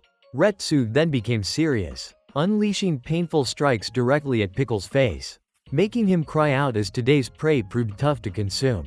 Retsu seized the moment and continued striking his body, attacks pouring out relentlessly. Retsu believed no one could take such blows without their brain shaking. But he was completely wrong. Pickle delivered a devastating strike that knocked Retsu unconscious. Then tears fell from Pickle's eyes, because he had gained a powerful meal. Everyone watching was shocked to see him eating his opponent. Retsu suddenly sprang back up and attacked to free himself. He viewed being eaten as disgraceful, something he could never forgive. He charged forward again, only to be countered and slammed to the ground. Heavily affected by the blow, Retsu used his windmill technique to attack, strikes that seemed childish at first glance, surprising everyone that a kung fu master used them seriously. This also astonished Pickle before his opponent. Even more surprisingly, Retsu's untapped instincts began to awaken, and he fully exploited them to counterattack his opponent. The image he pursued appeared before him, granting Retsu a special martial arts power. It could be called the infinite instinct of martial strength. Retsu began using this instinct to fight Pickle. His attacks became extremely effective, forcing his opponent to cry out. With natural reflexes that required no thought, Retsu brought his opponent down before him. But it was meaningless when Pickle rose again in a hunting stance, making Retsu anxious since he had never seen such movement. Both sides prepared for a one-on-one clash. Pickle launched a fierce assault first, just as Retsu unleashed his ultimate technique. But Pickle's attack was too powerful. Retsu took the full blow and flew into the wall. Pickle shed tears again, then approached Retsu, seeing him as the perfect meal earned in victory. Although Tokugawa rushed in to stop it, he was knocked unconscious for interfering. Prey delivered to him could not be refused. So Pickle devoured one of Retsu's legs. As the defeated being eaten was the philosophy of ancient times. Professor Payne injected Pickle with a sedative, knocking him out instantly. This was to save Retsu's life. The next day Retsu awoke feeling deep shame, because he had not kept his promise to his opponent, and his injuries left him unable to recover. Doppo quickly received news of Retsu's defeat, and called his son to plan their next move. Because Pickle's matches were not simple martial exchanges, but battles of predators, where Pickle would eat his opponents if he won. Meanwhile, Professor Payne and Tokugawa worried after Pickle broke free and escaped. Pickle was now high above the city, sitting and watching the night lights. A large man searched for a place to relieve himself, choosing a secluded spot, but suddenly an arm grabbed and dragged him inside. Despite resistance, he failed to escape. Pickle had learned to take others' belongings to blend into human society. With his large build, he drew curiosity from passers-by. Looking just like a true street tough. Stepping onto the road, he was hit by a vehicle. Pickle quickly rose and stared at the truck, imagining it as a rhinoceros challenging him. He confronted the truck in a crazed manner, astonishing everyone that he was more monster than human. Suddenly the truck's front detached and pinned him down. Pickle got back up and attacked the cargo container. Luck struck again, as it was filled with fresh meat. Naturally, a meal he could not refuse. Meanwhile, Katsumi trained tirelessly to improve. Still bitter over Yujiro's insults, he needed to prove his ability. Learning Pickle had escaped the arena, he seized the chance to show his strength, gathering everyone at the dojo to search for Pickle, with the sole reason of avenging Retsu. Elsewhere, Pickle was invited into a love hotel by an attendant. Inside, many attractive women were welcoming him. But before entering, he was stopped by one of Katsumi's men. The attendant was uncooperative, so they surrounded the scene, frightening the attendant and confronting Pickle. Just then Hanayama arrived. No one knew who had come into their territory looking to start trouble. Hanayama's men issued threats toward Katsumi's group. Both sides immediately failed to reach any agreement, and the knife kicked away was caught by Pickle and Hanayama. This made everyone marvel at how incredibly cool it was. Pickle struck first, attacking Hanayama. Hanayama's subordinate rushed in to attack, but Pickle crushed his arm and broke it. Pickle then walked away despite Katsumi's members trying to stop him. Finding it annoying, Pickle slapped one of them aside, leaving Katsumi's men unconscious on the ground. Hanayama then confronted Pickle, managing to block the opponent's powerful charge, which greatly surprised Pickle, as he imagined this man to be a giant rhinoceros. Hanayama pushed back with force, and Pickle did not know this man was known as the King of Endurance.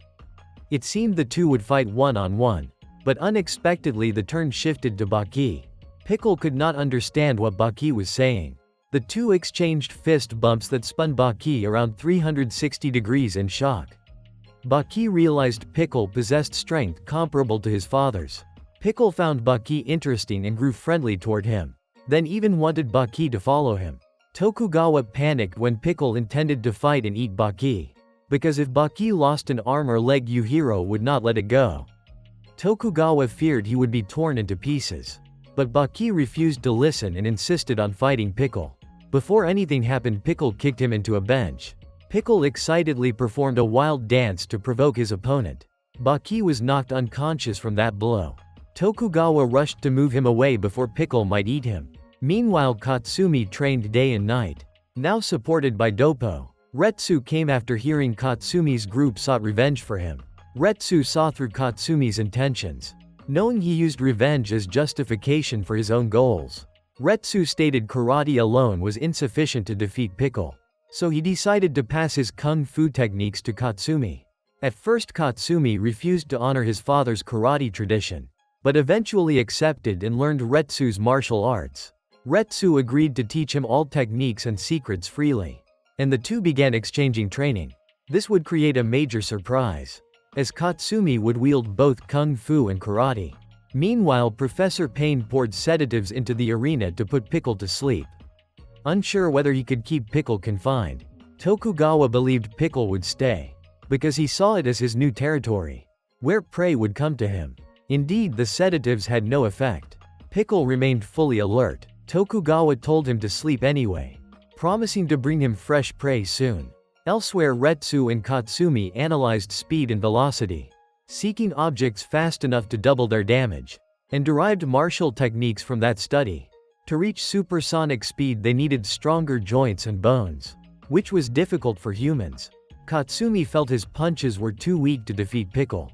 Retsu believed they still had potential, and said maximizing mental focus could create a great technique. Then Kaku appeared and laughed at their approach, mentioning his 146 years of experience, claiming their techniques were still primitive. He decided to demonstrate once, unleashing a supersonic egg-cutting strike before them. That night Katsumi trained tirelessly without rest. Kaku instructed him to imagine his rigid bones bending into flexible segments, pushing his imagination to new heights. And he succeeded in cracking the egg. The initial step succeeded, but he kept pushing to perfect it. Katsumi's joints were now divided into multiple segments, all linking together to create an incredibly destructive attack, its pressure causing everything to tremble. And he named his new technique the one-shot strike. All his juniors admired him greatly. Katsumi quickly contacted Tokugawa to arrange a fight with Pickle, accepting a life or death match, where losing meant being eaten. The next day everything was prepared. He arrived at the arena and stepped into the ring. All his dojo members cheered loudly, creating a suffocating atmosphere, terrifying anyone who witnessed that intense spirit. Katsumi confidently approached Pickle. Pickle rushed forward as Katsumi unleashed countless strikes in a single second, delivering a critical blow to a vital point, each powerful hit causing pain wherever it landed. But it had merely warmed Pickle up. Now Pickle grew interested in his opponent, immediately kicking Katsumi and sending him flying. Katsumi trembled, realizing his opponent was truly a monster, forcing him to use the one-shot strike he had just mastered. Pickle shifted into hunting mode, and both charged at each other. Katsumi successfully landed the one-shot strike, making Pickle imagine being struck by a dinosaur's tail, showing the attack's immense power. The crowd erupted seeing Pickle shaken, yet Katsumi knew it barely hurt him. To achieve 10 times the damage, he sacrificed one of his fists. Katsumi felt proud, elevating karate to a new level. Though further attacks could cripple his limbs, they finally knocked Pickle down. Everyone cheered in celebration, but the battle's cost was brutal, as Katsumi risked his life. Then Pickle recovered, gazing with a hungry smile. Seeing his prey exhausted, ready to claim his meal, Pickle entered hunting mode again, which Retsu immediately recognized, knowing it was the finishing move. Yet Katsumi told everyone not to worry, as he still had a final technique. When Pickle charged, he imagined his arm as a whip, dealing 20 times the damage of the one-shot strike, forming a perfect lash striking the opponent. Pickle took the full hit and flew hundreds of meters away. But the price was agonizing, as Katsumi's arm was reduced to bone. Yet his warrior pride kept him fearless. He advanced toward his opponent, declaring victory once more. Everyone cheered loudly, believing it would be a historic karate match. But another surprise came. In celebration, Katsumi realized Pickle was merely asleep, meaning victory had not been achieved. This was Pickle's fighting method, waiting until prey exhausted itself, then collapsing on its own. Tears fell from Pickle as he felt blessed with food. Katsumi knew he could not avoid the pact, so he offered himself to be eaten. Pickle bit into Katsumi's arm and feasted. Although Katsumi lost, he felt proud for winning everyone's hearts. Tokugawa could not bear the sight, ordering soldiers to aim guns at Pickle, trying to stop the madness. But Doppo appeared to stop Tokugawa, saying interference would dishonor Katsumi, because a loser's life belonged to the victor. But unexpectedly, Pickle showed an act of gratitude, because in the prehistoric Jurassic way of life there were only rules of fighting, winning, and eating the prey. Yet after experiencing this world, Pickle realized that these small humans possessed strength equal to dinosaurs he once battled. So he greatly admired that, and could not bring himself to eat his prey this time, as he was satisfied with the hunt. All the members paid their respects toward Katsumi, because their leader had given everything for a perfect match, and bowed in admiration. After this experience, Katsumi had matured greatly, and wished to collaborate with Retsu to inspire future martial artists. Baki also came to visit, although he and Katsumi were not usually close. Witnessing that battle earned Baki's deep respect. He offered sincere praise, and declared he would be the next to defeat Pickle. Returning to his training room, Baki tried to visualize Pickle. Though he had seen his skills, he still could not fully imagine him, because Pickle's strength far surpassed his own. And Retsu arrived. Baki became extremely excited, describing the feeling as indescribable, like after being embraced by a lover. A joy difficult to express. Baki promised to create a surprising match against Pickle. Meanwhile, his older brother Jack beat him to it, arriving to face Pickle first. The language remained a barrier. Pickle understood the challenge, recognizing each prey had unique traits, and this one seemed fiercer than others. Jack struck Pickle with a punch, confirming Pickle's skeleton was incredibly durable.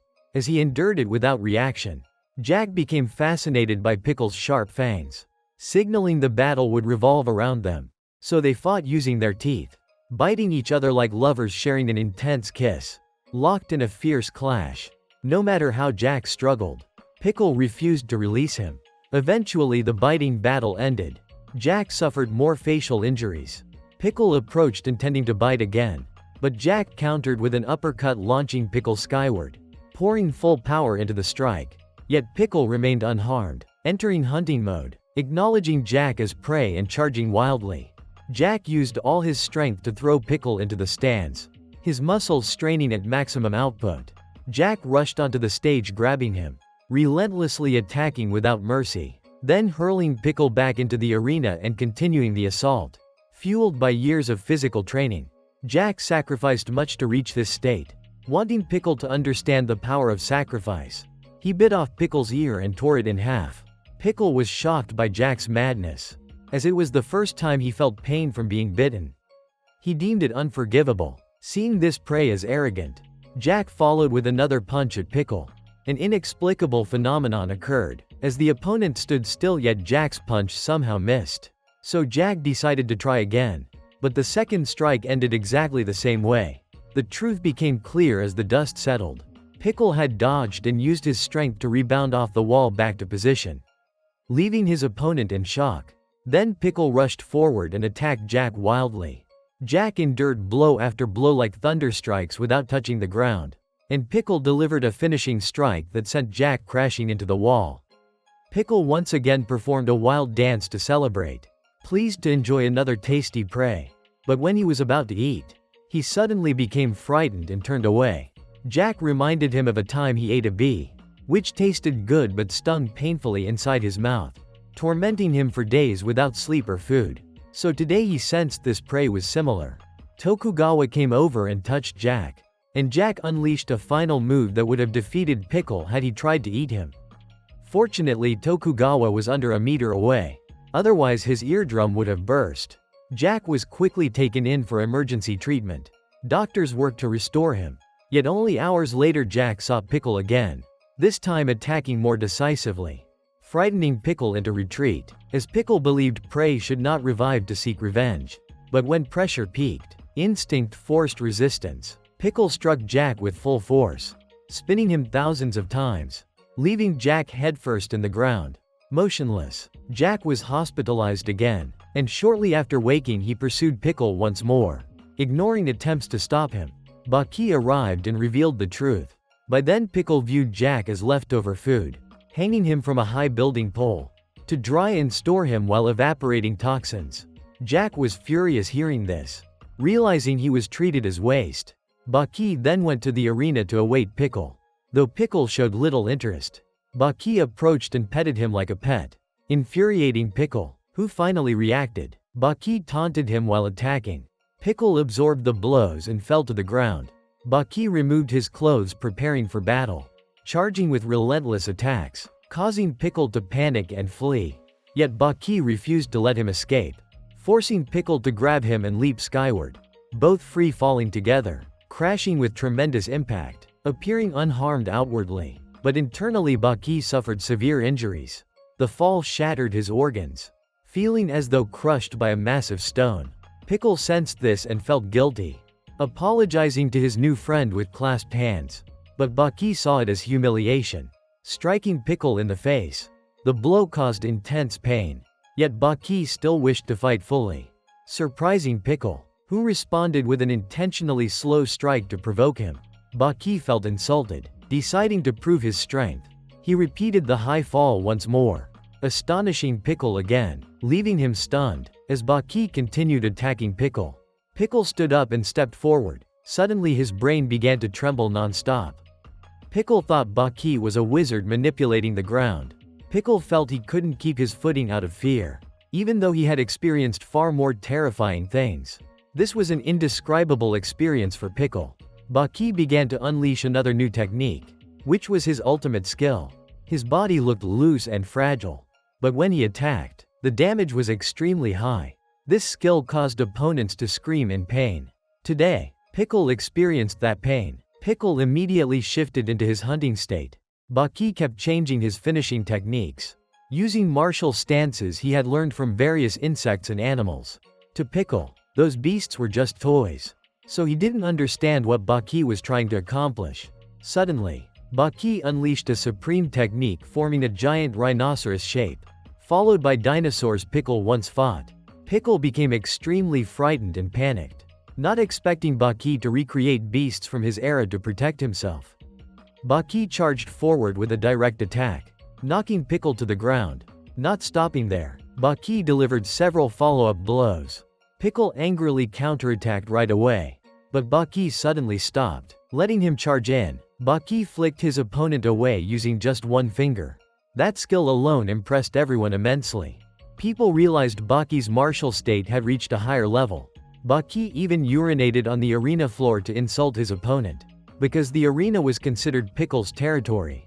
Pickle went mad after witnessing this. He immediately returned and attacked Baki mercilessly. Pickle unleashed rapid consecutive kicks at Baki, but Baki showed no sign of remorse. Pickle followed with a hook kick that sent Baki flying into the air. Pickle's attacks now landed with full force and precision. He kept striking harder and more frequently, but he became horrified when he saw his attacks all missed. He rushed in and grabbed Baki to see what was going on. Yet Baki's dodging speed was too fast for the naked eye to see. Pickle resorted to attacking wildly, thinking that might hit his opponent. At that moment, Baki formed a sword, then punched straight into Pickle's weak point. Pickle could only scream and cry in pain. The pain made him spin around 360 degrees non-stop. Baki was delighted to see Pickle like that. Pickle shifted into his destruction mode. The bulging muscles across his body activated. This was Pickle's berserk state. With old scars becoming visible again, Pickle launched an attack at Baki. Baki gathered his strength to block the blows. Baki remained indifferent, saying things Pickle couldn't understand. Pickle understood nothing, only knowing he needed to unleash intense attacks. Baki began channeling all his martial arts mastery into punch after punch. The two struggled fiercely against each other. Baki's effective strikes made his opponent cry out. The intense fight unfolded in a flash. Baki currently held the upper hand. He successfully kicked Pickle far away. It seemed the outcome was decided. But suddenly Baki proposed another challenge. The two would engage in a direct fistfight without dodging or retreating. They immediately traded punches non-stop. But eventually Baki's endurance couldn't match Pickle's. He collapsed onto the arena floor. Surprisingly, Pickle did not eat him. Instead, he treated it as the formation of a bond of friendship with Baki. Baki was quickly taken away by the rescue team for treatment. Pickle sensed the strength of modern humans. That evening, they had a meeting on the rooftop. Perhaps Pickle had nearly adapted to modern life. Debates among nations around the world continued, with Pickle involved in the controversy. A vote took place among countries, and more votes favored returning Pickle to salt preservation. This deeply disappointed Professor Payne, because he had come to see Pickle as his own child.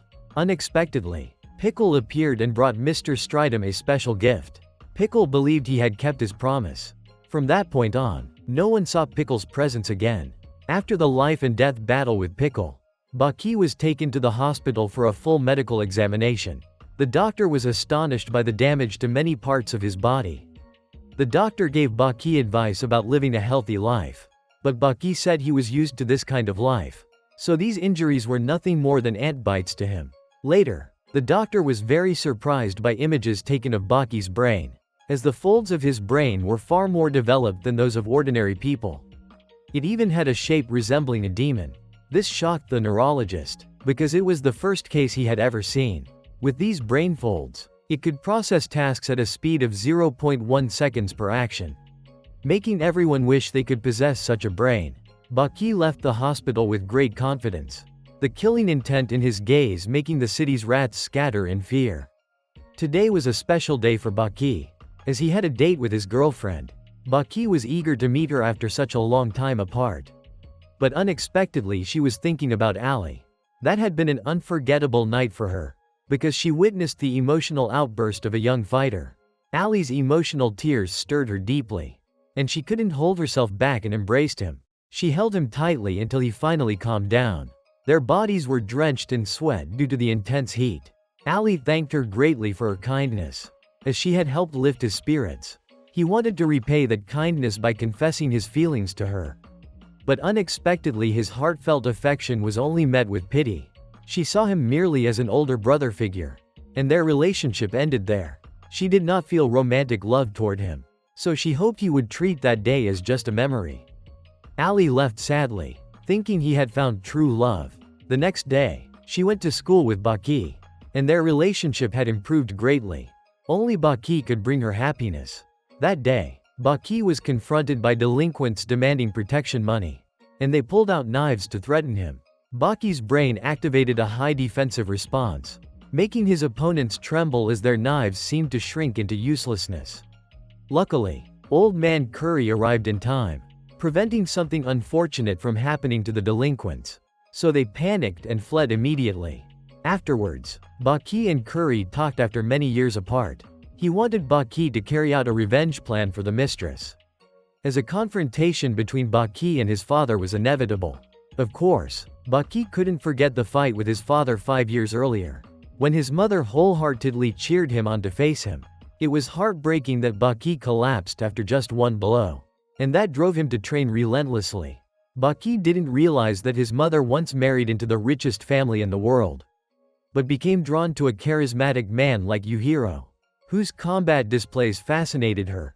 This awakened her inner desires, and Yujiro saw it in her eyes. So that night he went straight to her room, igniting the desires within her. They crossed the line together that night, and from then on she became a completely different person.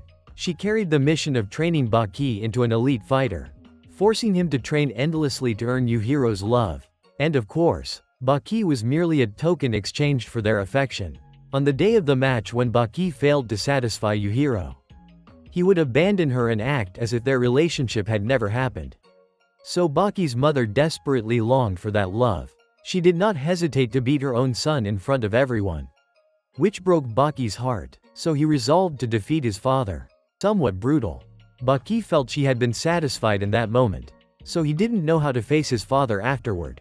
He didn't know whether their relationship could even be considered one of enemies, because on that very day his mother rose up to protect her child, daring to attack Yujiro and shout provocations at him. And the heartbreaking ending was that she sacrificed her life to save Baki. He used those moments as motivation, and Baki believed that one day he could defeat his father, wanting to repay his mother's hopes for him, not to seek revenge for himself. On a certain day, Yujiro felt like visiting his friend Oliva, since it had been too long since they last tested their strength together. Yujiro wanted to see whether his friend had grown old, and why he had lost to his own son. Oliva quickly charged in to attack first, but Yujiro punched him straight in the face, sending him flying into a wall. That blow wasn't enough against Oliva's massive muscles, so he rushed in to test his grip strength against Yujiro, though that was foolish since Yujiro feared no fighting style. Meanwhile, Captain Stridum was training martial arts, teaching soldiers combat skills, and invited one to spar. But the soldier had barely charged forward before Stridum kicked him in a vital spot, leaving him frozen and stunned on the spot. Afterwards, he easily defeated more soldiers, combining various martial techniques. After training, Stridum quickly developed a mysterious weapon, with destructive power comparable to a bomb. Of course, in preparation for sparring with his special old friend, as they tested their strength yearly to maintain their bond. That person was none other than the monster Yujiro. And this year Stridum used rather cruel weaponry, which made Yujiro laugh in delight, seeing his old friend grow bolder, even equipping himself with a strange armored suit. Yujiro swiftly kicked the helmet clean off the armor, leaving Stridum frozen as the speed exceeded all expectation. Yet he refused to give up, as he carried numerous explosives and special weapons. He continued provoking his opponent, but he didn't realize Yujiro's supersonic strike had immense destructive power, easily shattering his armor, and the friendly match concluded, when Stridum's bombs malfunctioned and detonated, injuring himself. Meanwhile, Baki continued training tirelessly, using his extraordinary imagination method, visualizing his heavyweight opponent as his father. In his mind, Yujiro had 3 times his body and strength, and the fistfight immediately began, shaking the surroundings like an earthquake, causing a nearby dog to panic and relieve itself on the spot. While Baki took the punch head-on and collapsed instantly, Retsu suddenly abandoned his role as a master and went to a karate center, enrolling as a student with some plan in mind. This was shocking, seeing a master do such a thing, as if he intended to take over the karate centers as his own schools.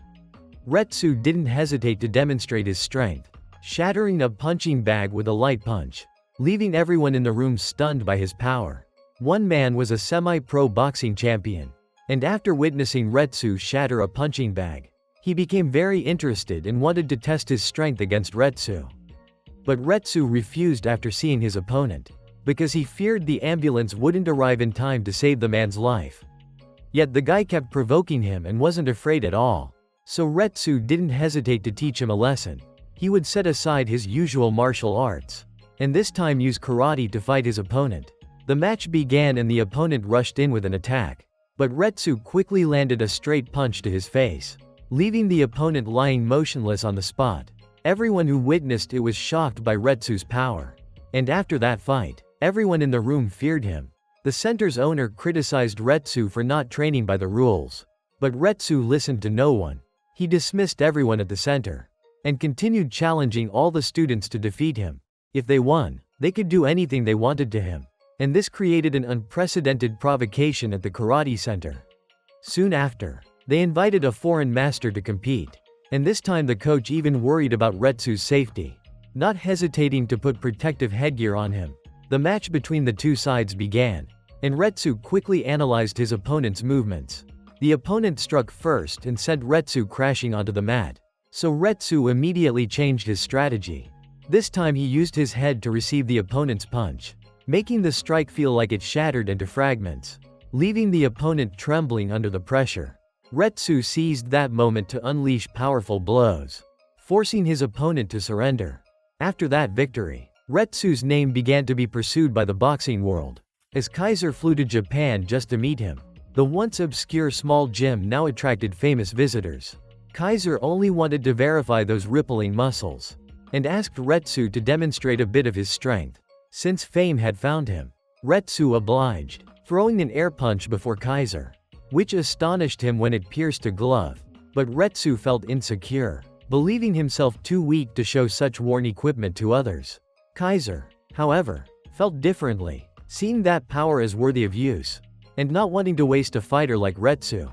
So Kaiser invited him to a famous arena, to participate in real karate matches, where Kung Fu's reputation would spread widely, and of course rewards would follow. If Retsu won his matches, Retsu became swept up by these promises, and accepted traveling with him to the United States. Meanwhile, Baki had developed gentler interests, as he had matured far beyond before. He took care of himself with simple meals, and everything seemed uneventful. Yet Baki still suffered deeply from parental emotional absence. He often imagined his father sitting and eating with him, though their relationship could never be repaired, as Yujiro's nature was impossible to please. So Baki simply carried his books to school, where his girlfriend waited outside his house, jealous after hearing him talking to someone inside. She didn't realize Baki was struggling internally, feeling the lack of his father's affection. Even by evening he didn't forget training. And today he would learn the extraordinary skills of a cockroach, because despite its small size, it's the only creature capable of reaching top speed instantly. If a cockroach were the size of a human, It could be compared to a high-speed train. One day Baki discovered the cockroaches' secrets, realizing their bodies are filled almost entirely with liquid, and that helps them move with lightning speed. So Baki imitated it, relaxing his entire body as if melting into water. And in that instant he moved so fast he left a trail of sweat behind him, which greatly excited him, because he had successfully learned this skill. Meanwhile, Kaiser brought Retsu to the city of Las Vegas, a paradise for the elite. But Retsu felt no interest in it at all. To him, everything in that city was artificial. Just people trying to make things look flashy and glamorous. Kaiser said everything here could be faked. But creating a genuine, powerful Retsu could only happen once. Which was why he invited him to this city, with the goal of sweeping away the imposters there, and establishing Retsu's reputation. So they agreed to go to a professional arena, a venue famous for boxing. Today Kaiser would introduce to everyone a martial arts talent from Japan. Someone who would bring nightmares to the boxing world. But behind those bold words, he was actually terrified, afraid that if Retsu didn't step into the ring, Kaiser knew he'd be done for. He quickly provoked a former world champion with insults, trying to force him to accept Retsu's challenge. Yet that still wasn't enough for the champion to fight an unknown. Kaiser staged a brick chopping display in the ring to build pressure. And Retsu was deeply disappointed, thinking he would be introduced publicly, only to be dragged into an underground match, with bricks displayed as if to humiliate him. Retsu needed something stronger to prove his power, and with one strike he crushed the bricks into dust. The match was soon arranged by Kaiser, and the media grew excited awaiting the fight, as it would pit Kung Fu against a former boxing champion. The day arrived, and the arena buzzed with energy. Retsu entered with powerful momentum, while the former champion played to the crowd, and the referee declared the fight begun. The champion moved first at incredible speed, but Retsu calmly observed and analyzed him, then unexpectedly turned toward his corner, shocking everyone, who thought he was putting himself at a disadvantage. The opponent was delighted, believing his prey had offered itself up, and rushed in to attack. In a moment, Retsu blinded him, leaving him panicked, not knowing what was happening, before receiving Retsu's finishing blow that ended the fight. Afterward, Kaiser congratulated Retsu with a block of cash, praising his performance the night before, certain his name would spread across America, thanks to his instant finishing techniques. Fans screamed endlessly in excitement, though it still wasn't enough for Retsu. His fierce interview pushed his reputation higher, so Kaiser rewarded him with an enormous sum of money, and Retsu became famous. Unexpectedly, he taught Kaiser a lesson in respect, telling him not to put his feet on the table when speaking to others. Meanwhile, Baki continued living healthily, making himself cups of excellent coffee, when suddenly he sensed his father's killing intent approaching, which filled him with excitement. Baki politely welcomed his father into his home with courtesy. He offered his father a cup of freshly brewed, fragrant coffee, and Yujiro took a sip. Although Baki was trying to repair their father-son relationship, Yujiro's cold eyes always made him feel uneasy, and ready to defend against anything that might happen. After all, they were still father and son, so Baki wanted to feel his father's affection. But when it came to fighting, he hadn't changed at all. Baki promised he would defeat him someday at the right time, and Yujiro sensed his son's feelings. Yet he considered Baki's terrible coffee as a form of provocation. Seeing that, Baki quickly apologized, surprising Yujiro that he didn't resist. Though in truth he just wanted his house to stay intact, because if they fought there, he'd end up sleeping on the street. Even though Baki wanted to mend their relationship, Yujiro had no interest in family affection, since strength mattered above all to him. Yujiro told Baki not to act superior, saying the weak end up badly, and urged him to fight with his strength, promising that if Baki won, he could ask anything of him. This deeply moved Baki, believing his father had given him a chance to reconnect. Meanwhile, the foolish Shiba listened to Hanayama's urging, and went to challenge Baki. Even knowing it was like throwing eggs at a rock, Shiba stripped off his clothes and showed his tattoos, entering the fight without reason. Since Hanayama gave none, Shiba tossed away his cigarette and rushed in, but he was far too weak, collapsing from a single punch by Baki. Still, he refused to give up, charging again at extreme speed, aiming for Baki's vital spots. Yet Baki wouldn't make it easy. especially since he had a date tonight. Shiba stubbornly continued, until in a moment Baki landed several blows, leaving Shiba unable to stand again. Meanwhile, Retsu entered a tournament against champion Zu, nicknamed the Smoke, whose punches were overwhelmingly powerful, trapping opponents with no escape. Their match soon began, and Retsu approached using crab-like footwork. But Zu quickly struck him, forcing Retsu into a defensive stance. Zu's attack seemed simple, yet caused pain throughout the body, like knives cutting into flesh, knocking Retsu down with a direct punch. The sensation wasn't like normal blows, because Zu mastered his gloves, turning them into deadly boxing weapons. By the time Retsu realized, it was too late, and he couldn't control the match, forced only to dodge repeatedly. He switched to defense to buy time and recover his mind. But no matter what he tried, Zu remained a nightmare, though luckily Retsu narrowly evaded another strike, using Kung Fu to redirect the attack. Yet this wasn't a long-term solution against such a strong opponent, as Zu wouldn't allow a comeback. Meanwhile, Shiba wasn't about to let Baki off easily, and Baki couldn't understand how he endured such punishment.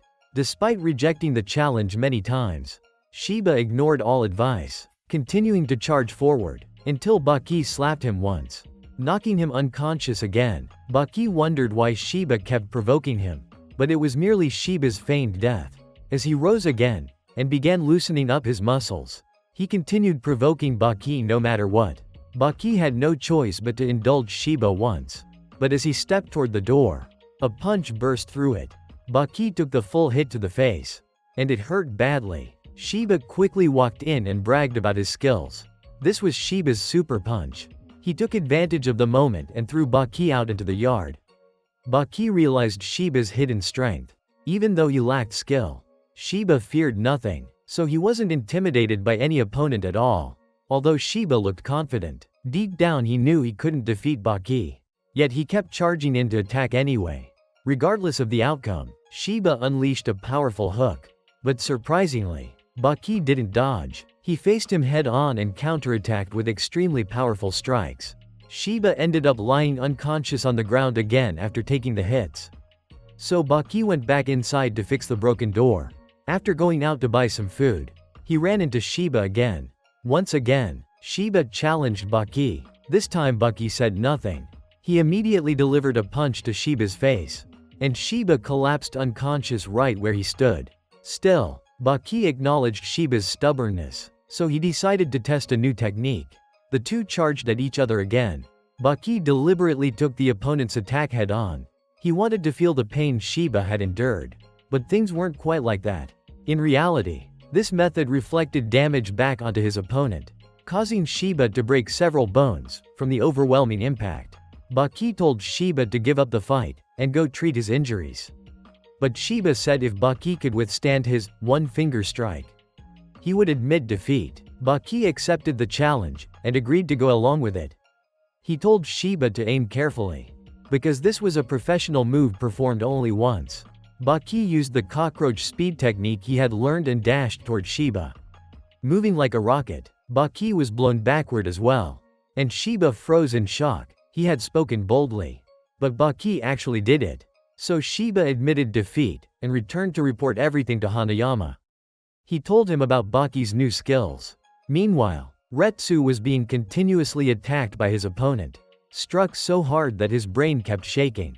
In that moment, Retsu remembered Kaku's teachings. He sensed the vibrations in his brain and launched a corresponding counterattack, aiming to reverse the motion and restore balance.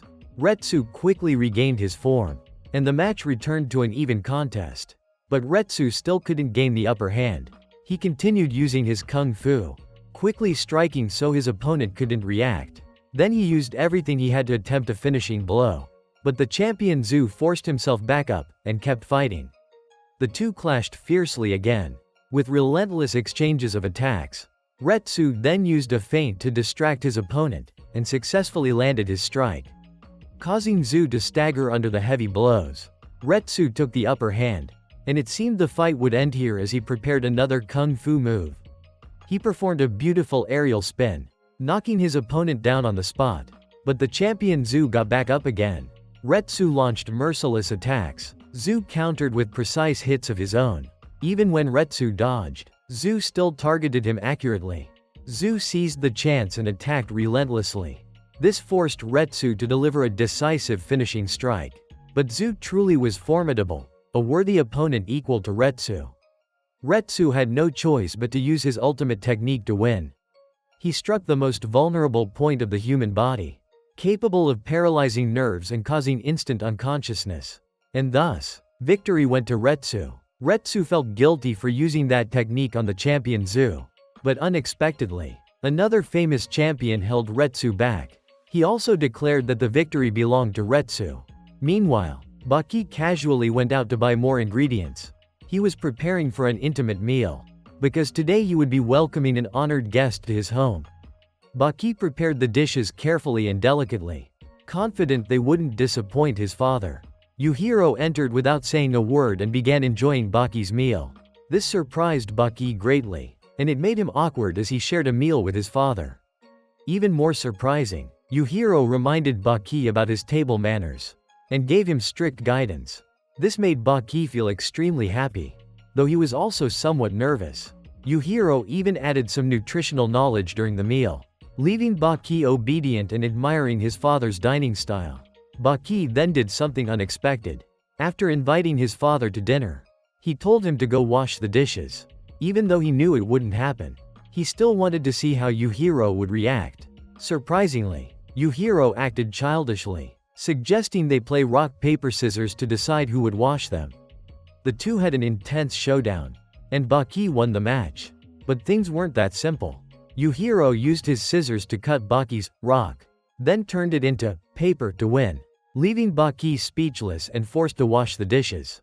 To be fair, Yujiro later invited Baki to an elegant dinner at a 5-star restaurant. Baki arrived on time, and found himself in a very luxurious place, making him feel out of place. A waiter quickly guided him to a VIP room.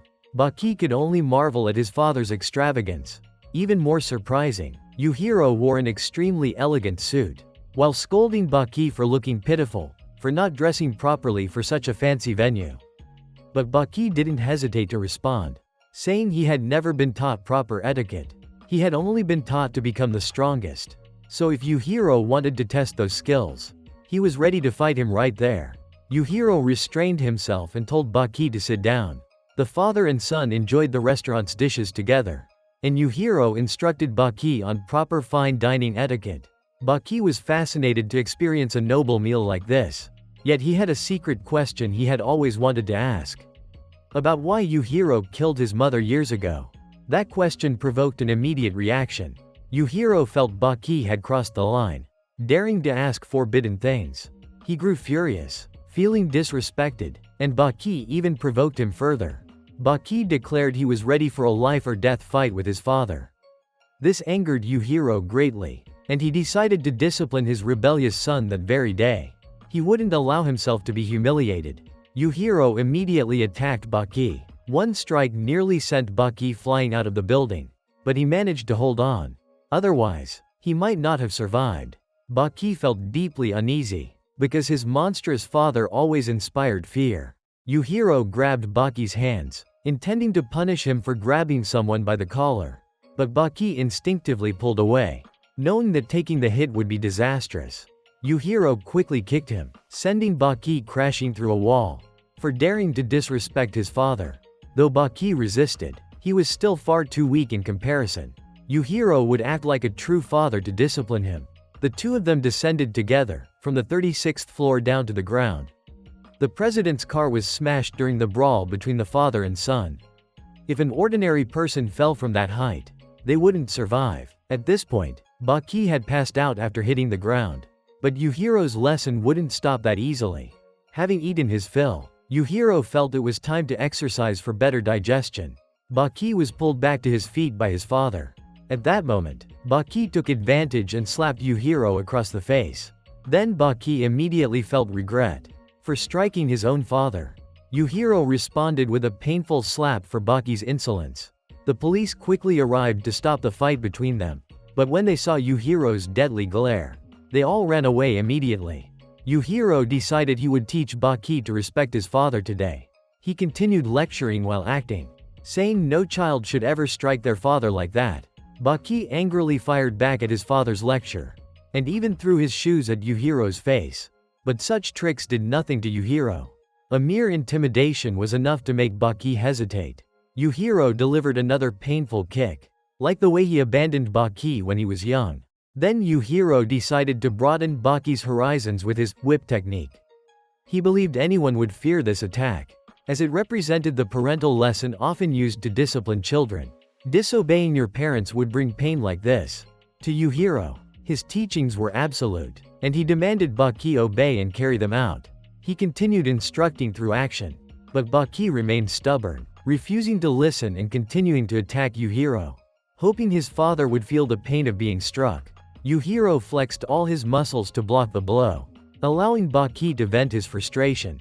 Sensing Baki's disappointment, Yujiro let him attack first again. Yet when Baki charged, he was blasted back into a wall. Yujiro felt Baki had been playing around, unable to hurt him at all. Yujiro then lowered himself and urged Baki to give everything he had learned. This excited Baki greatly, as it was the first time he had seen his father yield. Baki unleashed his newly mastered technique. He relaxed his body until it seemed to melt like liquid, and when vapor-like motion appeared, he used the cockroach-inspired speed he had learned.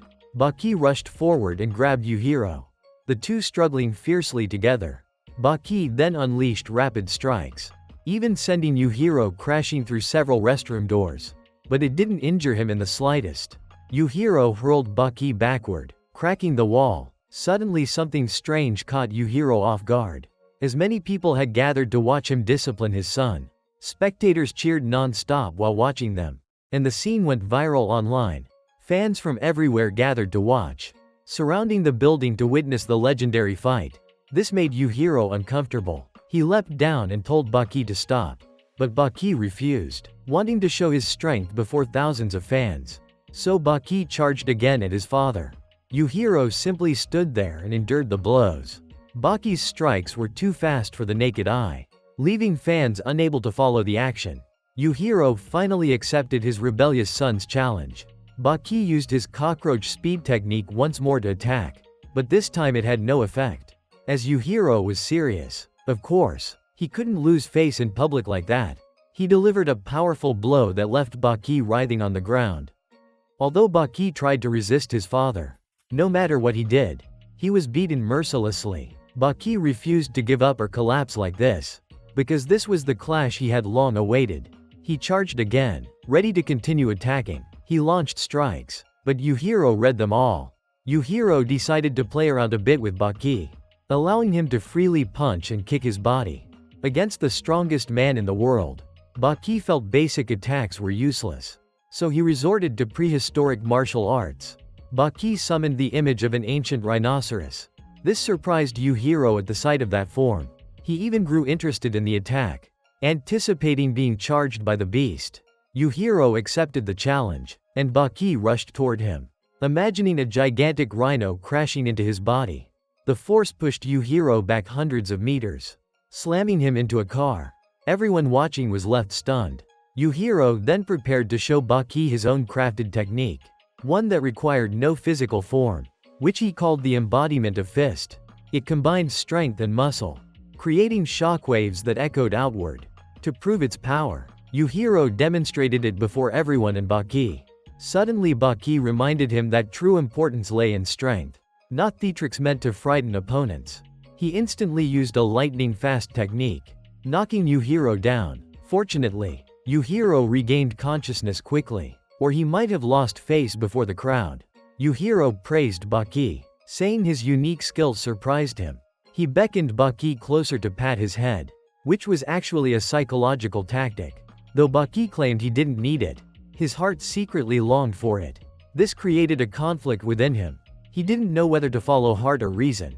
It was difficult, because it targeted the affection he had always lacked. Seeing his father's sincerity and gentle hands, Baki couldn't resist and accepted, even knowing it was Yujiro's trap. Yet in a moment he listened to reason and tried to avoid temptation. But it was already too late. as Yujiro's psychological move had lowered his guard. Yujiro grabbed him tightly, refusing to let go. No matter how Baki struggled, he continued tormenting Baki, striking his head as if handling a pet. This split Baki's emotions in two extremes. His heart felt joy, while his mind fought back in resistance. In an instant, Baki threw a kick, but Yujiro countered, making Baki strike himself painfully. Yujiro then hurled him away, spinning him thousands of times. The moment Baki touched the ground, Yujiro launched another attack. There was no longer any restraint in those blows, as Yujiro pushed himself fully so Baki could break his limits. Yet he realized Baki was too weak to withstand it. Yujiro prepared to deliver the finishing strike, when suddenly Pickle appeared. Pickle intended to intervene in their fight, but Baki rushed forward and punched Pickle in the face, knocking several of his teeth flying. This made Pickle extremely angry. But when he sensed Baki's killing intent, he became startled. Pickle realized he had meddled in someone else's business, and now he had even lost his legendary tooth. After drawing motivation from Pickle, Baki resumed the fight with his father, but he still couldn't defeat him, and before he could act, he was knocked to the ground again. Yujiro continued mocking and provoking Baki, saying entering a fight just to lie around was unacceptable. He launched a fierce kick, but this time Baki managed to dodge. Baki then began using a new strategy, becoming serious and placing both hands in his pockets. Yujiro didn't hesitate to accept the game. Copying Baki's stance, both stood still, waiting for the other to move. After standing like that for a while, Yujiro grew bored, as it wasted too much time. So he changed the rules, counting to 5 before both would attack. This shocked Baki, leaving him no choice but to evade. Yet Yujiro struck first with a powerful punch. At that moment, Baki countered, and managed to throw his father to the ground. Even he couldn't believe he had done it, since no one had dared treat Yujiro like that before. Yujiro then showed what true strength meant, punching hard enough to crack the road, and with his other hand sending Baki flying. The impact terrified Baki so badly he wet himself. He realized his father was truly serious. Yet he still charged forward to attack.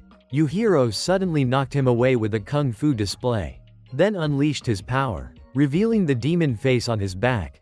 This left the fans in awe. While Yujiro prayed his son would survive the final battle, his strikes were now amplified tenfold, overwhelming Baki completely. Blow after blow struck him with multiplied force, as fear left Baki unable to form a strategy. Yujiro showed no mercy, leaving Baki battered and his clothes shredded. At that moment, something beyond reason seemed to aid Baki, as his grandfather appeared. This shocked Yujiro deeply, seeing him instead of reincarnated elsewhere. Watching them fight, the grandfather encouraged his grandson, then vanished. That reminded Yujiro of an impressive technique from his father, which he decided to demonstrate immediately. He grabbed Baki and spun him around, turning him into a pair of nunchaku, swinging him wildly, leaving Baki dizzy and disoriented.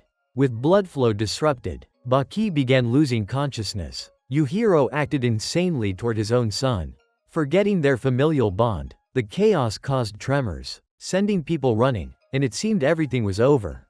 He even hurled Baki straight into a car, treating him like a weapon for training. No one could understand his purpose. But under such tension, Baki felt intense pain from the collisions. His body began reacting instinctively, pushing beyond its limits, entering a state of infinite instinct. Then Baki prepared a surprise for Yujiro, crafting it even while enduring impacts. To heighten the moment, Baki attacked first, now wielding skills at a far higher level, striking back at his father with tremendous force. This was the first time he had experienced punches that actually caused him pain. And Yujiro felt great joy seeing Baki capable of injuring him. Deep down, he had grown bored standing at the top of the world, as life had become nearly meaningless with everything in his grasp. And of course, no one could truly understand that loneliness. Baki continued pressing his advantage with relentless attacks, because he wanted to fulfill the promise he once made to his mother. That made Yujiro extremely satisfied, knowing he had successfully trained his son into maturity. Baki also felt exhilarated carrying genuine Hanma blood, and it was precisely that which granted him today's strength.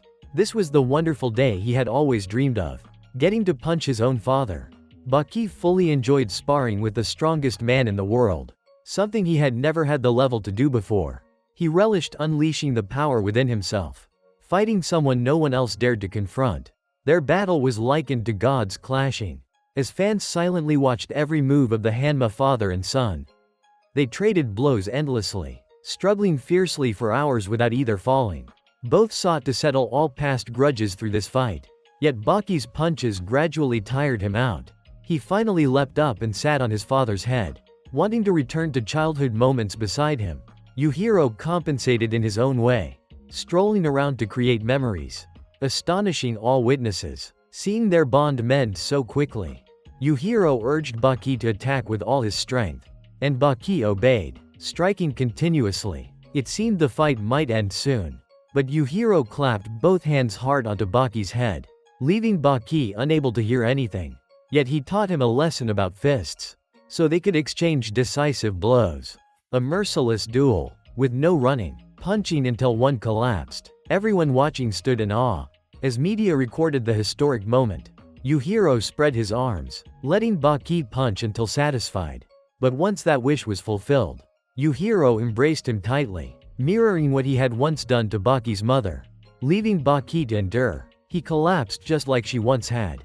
His body nearly shattered, bones fractured throughout, his injuries reaching critical levels. Yujiro then turned and walked away, as their battle had concluded, earning admiration from all around, reinforcing his title as the strongest in the world. Yet surprisingly, Baki still rose to attack again. Though his body failed, his spirit remained. It became a battle of souls, understood only by those within it. Yujiro acknowledged Baki's effort, and honored his promise before the fans, cooking him a humble imaginary meal, inviting his beloved son to dine, a meal only they could perceive. As Baki tasted the hot soup, unexpectedly, he criticized the dish afterward, flipping the table to challenge Yujiro. This shocked all witnesses, thinking Baki had a death wish again. Yet Yujiro did not grow angry, instead accepting defeat, declaring to everyone that Baki had won the fight. There was only one person in the world who defeated him, and that person was Baki Hanma. The fans roared endlessly, as the strongest man accepted loss. But Baki heard none of it. Unable to perceive the world around him, he bowed his head and conceded to his father. For while a fight has winners and losers, both father and son had already won the hearts of all who watched. That's all for today's video. Thank you for watching. Please remember to like and subscribe to my channel to look forward to the next parts. Lots of love.